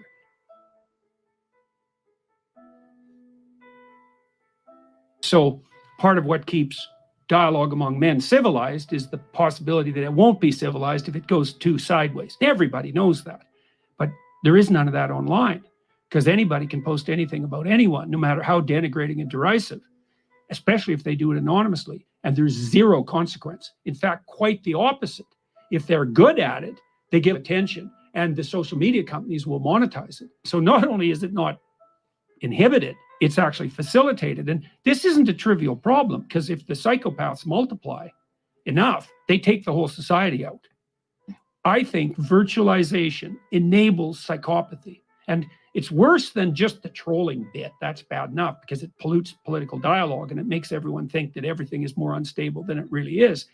Online criminality is actually a terrible plague. I don't think there's an old person in North America who isn't being targeted by some gang of psychopaths who's documented all of their interests and their locale, and who knows how much money's in their bank account, and who's doing everything they possibly can at every second to leverage access to it. That's just happening continually. That's certainly algorithms, right? For a lot of people that get trapped into these sort of situations where people are constantly throwing at them things that are opportunities for them to either make money, get a refund. You bet. Or they befriend them. Mm-hmm. They get it in, and some lonely old character who's not functioning cognitively quite like he used to, we get sucked in by someone pretending to be his friend and offered a great investment opportunity. And it's very difficult to track this sort of thing online. So you get the real enabling of the criminals. If they're anonymous, how the hell do you hold them to account? And then this. Well, this is so dangerous. Again, this idea that we can't have anonymity online. So I totally disagree with Jordan Peterson on this and think it's a huge red flag for much of his stuff. But anyways, we're going to wind down the stream here. I just want to make sure we gave enough attention to Sam Vaknin, because that's who, again, major thank you to Jeffrey Ivey for sponsoring today's stream, that he really wanted to discuss Sam Vaknin's work and how it relates to these forms of idealization and discard. And so we're going to close out by about 10, 15 more minutes of Sam Vaknin, and then we're going to close up shop. So smash that like for everybody who's still here. And again, in regards to him talking about phases of shared fantasy, why narcissists need you, this is a really great video. And so I want to begin by the discarding you section. But when the narcissist actually discards,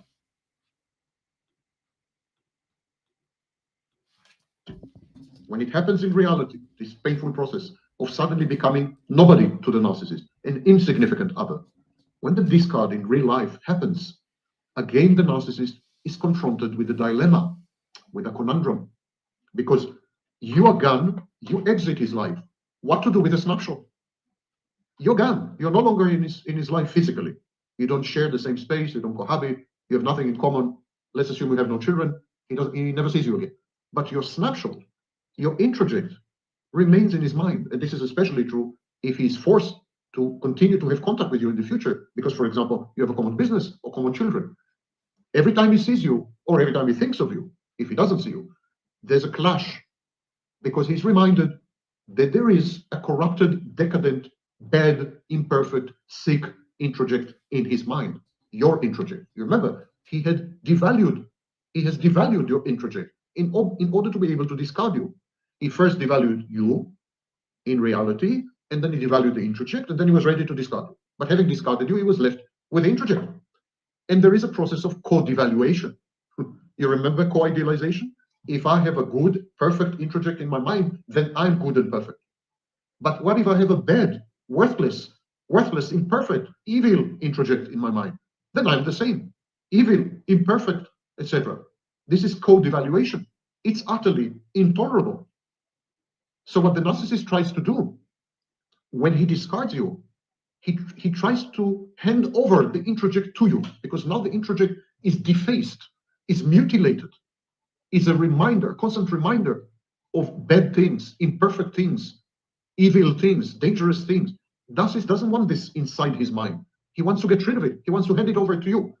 And he wants to convince you, he tries to coerce you and convince you to agree with his devaluation of you. He wants you to say to him, yes, I'm all bad. Yes, I'm imperfect. Yes, I provoked you. Yes, I made mistakes all the time. Yes, I ruined everything. Yes, it's my fault, etc., etc. When you do this, he can hand the devalued introject to you so that you can own the devalued introject. It's like he gets rid of you externally and internally only if you agree with his assessment of you as a bad and worthy object. But of course, very few people do. So the narcissist remains stuck with the introject that is now a source of extreme dissonance and discomfort, because it devalues the narcissist from inside. If I own as a narcissist, if a narcissist owns an internal object. Yes, thank you, Alexandria. Really appreciate it. And yes, BLA is going to be on tomorrow night. We're going to be doing a movie review of Home Alone 1 and 2 tomorrow night. I promise you that's going to be a lot of fun. So hopefully you guys can join us for that. But God bless, Alexandria. Wish the best for you and the family. Have a wonderful night. Which is less than perfect, which is dysfunctional, which is malevolent, then the narcissist is this internal object. After all, it's an internal object. It's part of who the narcissist is. When the narcissist fails to hand over the introject to you, this has serious psychological consequences. It's kind of internal mortification. But sometimes, even when the partner accepts her newfound role as the evil, deformed, malevolent, stupid, mentally ill person, even when the partner concurs with the devaluation, even then, the narcissist fails to hand over the introject. The narcissist always fails to hand over the devalued introject to the discarded partner. Always. There's no exception. Either because the partner would not comply and would not collude in devaluing herself, or because of what is called introject constancy. The narcissist has no relationships with real people. He has no relationships with objects out there. So he has no object constancy because he doesn't interact and relate to objects. And this is true even for Paul Bernardo and his serial raping and killings, is that, again, for him, it's just the satisfaction of his sort of, now he's a psychopath, so a little bit more intense than what Sam Vaknin's talking about. But the same thing is true in regards that they don't engage with real people. They engage with these sort of fantasy, imaginative characters that they've created. And that's why it's so easy for them, if they are psychopathic and sadistic, to rape, murder, and kill people. Instead, he interacts and relates with internal objects, not objects out there, objects in here. These objects are called introjects. So he has introject constancy. He derives a sense of safety and comfort, and is able to function because he has very good relationships with objects inside his mind. Introject constancy. So when he tries to get rid of one of these objects, when he tries to hand over an introject to someone, he experiences severe abandonment anxiety. It's like his real relationship is with the introject. He's emotionally invested, he's cathected in the introject, not in you. So when he discards you, and he wants to hand over the introject, to put his hand inside his brain and to pluck the introject and give it to you, this creates in him enormous anxiety, because it's like being abandoned by the introject. And so he can't cope with this. The process of getting rid of your devalued introject in his mind never works, for the reasons that I've just mentioned. And before any of you starts with this interminable nonsense, whenever I say he, it's also she. There's an equal number of female narcissists. Men and women are equally represented in pathological narcissism. I'm using he for convenience sake, this, and also because it's the literary convention. Read some books, it will do you good. Okay, so the narcissist reframes his abuse. He wouldn't agree with you that he's being abusive. He would say that his behavior is actually an expression of love, a manifestation of caring and empathy and compassion and affection. It's a problem there, because throughout the shared fantasy, as long as it's alive somehow, whether you're there physically or gone, it doesn't matter, as I've just explained. As long as the shared fantasy is active and dynamic in the narcissist's mind, in his mind, mind you, his abuse continues. His abuse of you continues. And yet, he doesn't see anything wrong in his choices, decisions, behaviors, and misbehaviors. It's even worse. The abuse is a form of cathexis. It's a form of emotional investment. It is a pattern of attempts to coercively align you, the external object, with the idealized internal object in order to maintain the idealization. Right. The shared fantasy. Because it's complicated, because I adore the sound of my voice. So, the narcissist perceives abuse as a necessary behavior, not even a necessary evil, just a necessary behavior. The narcissist abuses you in order to idealize you. Now, I know this sounds completely insane. Could it be? Could the reason be that the narcissist is insane? Perish the thought. Of course he's not. Wine break. I'm whining a lot lately. So the narcissist abuse is a form of cathexis. The abuse, when the narcissist abuses you, he tries to coerce you, to shoehorn you, to force you out there, the external object. He wants you to conform, to sit well with, to get aligned with your internal representation in his mind, your introject, the internal object that represents you. The abuse is intended to mold you, to sculpt you, to reshape you so that you fit nicely and snugly with the internal. We become one, you merge and fuse with the internal object, thereby preventing dissonance. When there is a big divergence, when there's a big gap or an abyss between you as an external object and your representation in the narcissist's mind, the introject, this creates discomfort, acute discomfort, dissonance, internal conflict in the narcissist's mind. He needs you to conform 100% with the internal object. And abuse and coercion are his ways to make sure that you never diverge, you never deviate, you never part ways with the internal object. You become the internal object also externally. He wants to mummify you, to convert you into an ancient Egyptian mummy with a U and mummy with an O. So this is the aim of the abuse. But how does the narcissist experience this? In the narcissist's mind, he is abusing you in order to make you better, in order to improve upon you, in order to push you to your limits in the good sense of the word, in order to cause you to self-actualize. The narcissist has an idealized version of you in his mind, the snapshot. It's idealized. In his mind, you're perfect, you're super intelligent, you're drop dead gorgeous, and so on. He wants you to be all these things also externally in reality, so as to prevent a constant dissonance. So in his mind, he's doing you a favor. He is making you an elevated version of yourself. He's idealizing you externally, not only internally. The abuse is for your own good. In short, the narcissist is emotionally invested in abusing you because he believes that this is proof of love, evidence of caring. He assumes the role of a guru, or father, or a teacher, or a mentor in order to push you to become a better you. And so the abuse is emotionally infused with paternal feelings, maternal feelings. Hey, Mean Green Meme Machine, if you want, you can just send it directly to PayPal and I'll read it here online. It's just Church of the Eternal Logos at gmail.com. If you want to search through the email, Church of the Eternal Logos at gmail.com, and that should pull it up. So narcissist experiences his abuse as a form of love.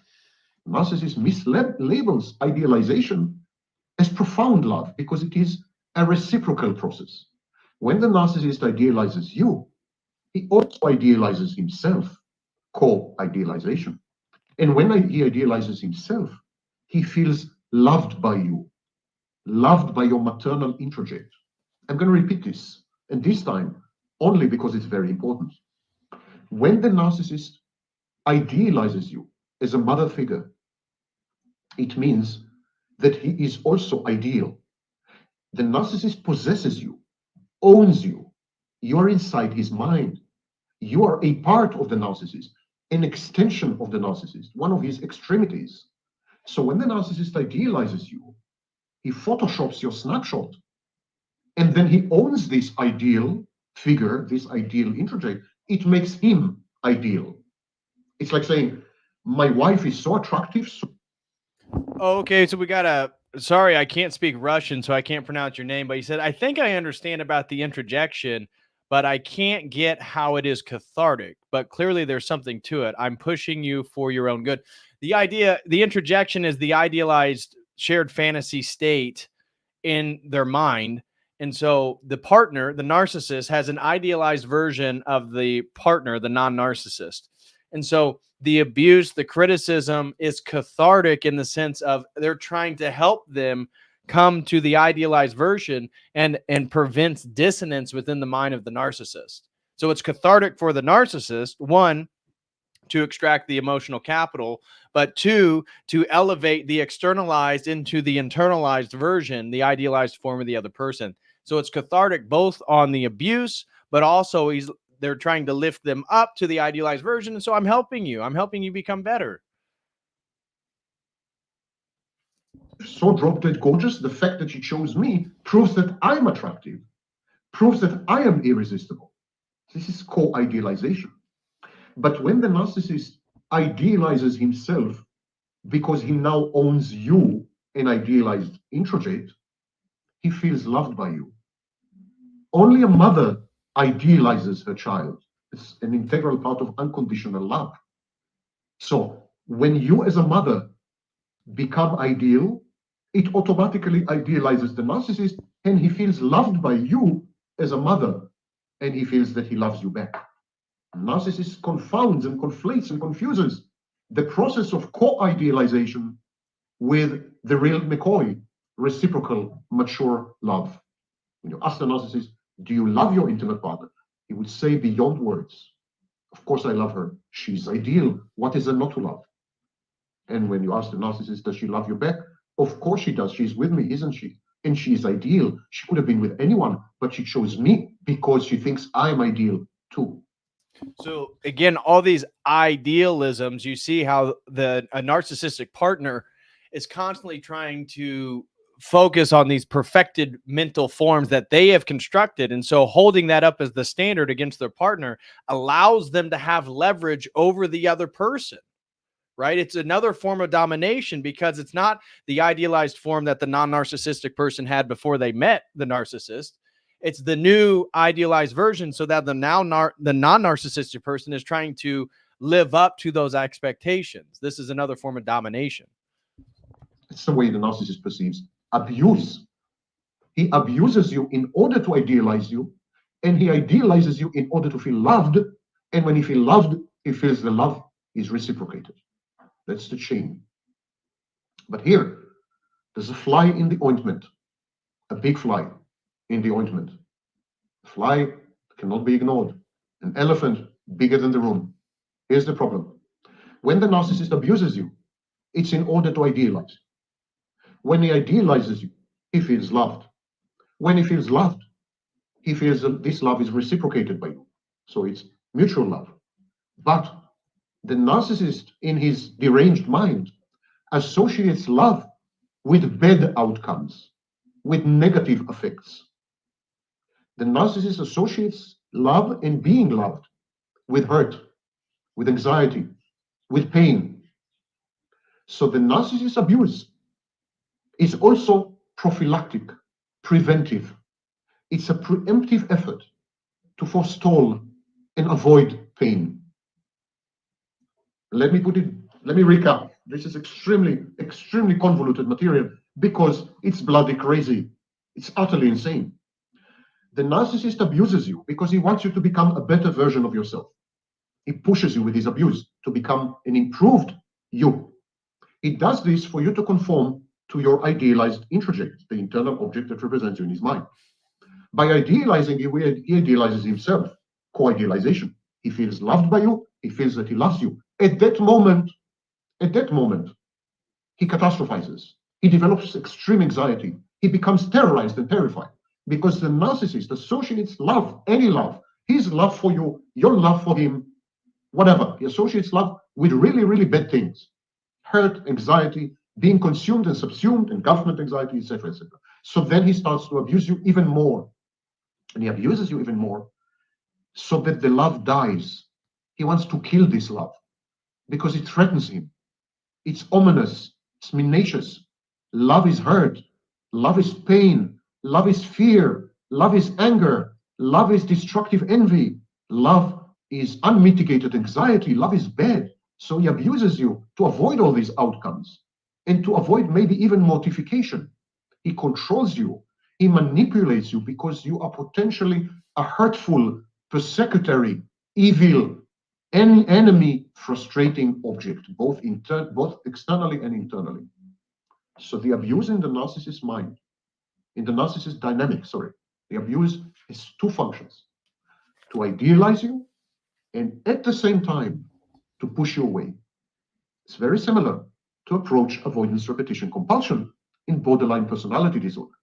One of the reasons that Otto Kernberg, the inimitable Otto Kernberg, insisted that borderline and narcissism are the same disorder. I couldn't agree more. So here you are, being abused left, right, and center for a variety of reasons. And the narcissist disagrees with you. He says, I'm not abusing you. It's tough love. Or I'm reacting to your abuse. Or I'm testing your loyalty and allegiance.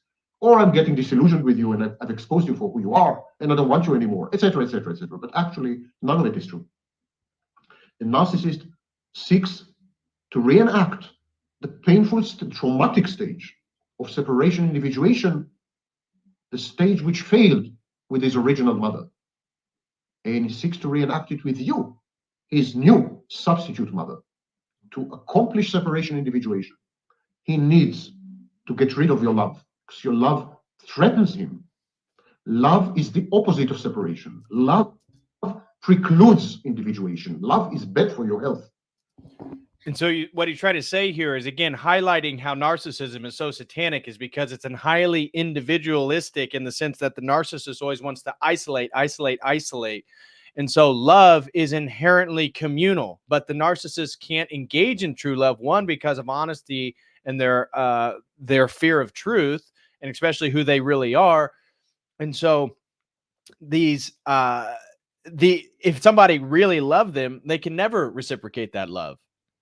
Love is a weird, distorted thing where they demand the compliance of their partner, but at the same time, they can never engage in actual love and deep intimacy with that person. The way that they're intimate is to see that they're still dependent on them and they need them for their own satisfaction. That means the non-narcissistic person is dependent upon the narcissist. And so the narcissist is caught in this labyrinthine conflict.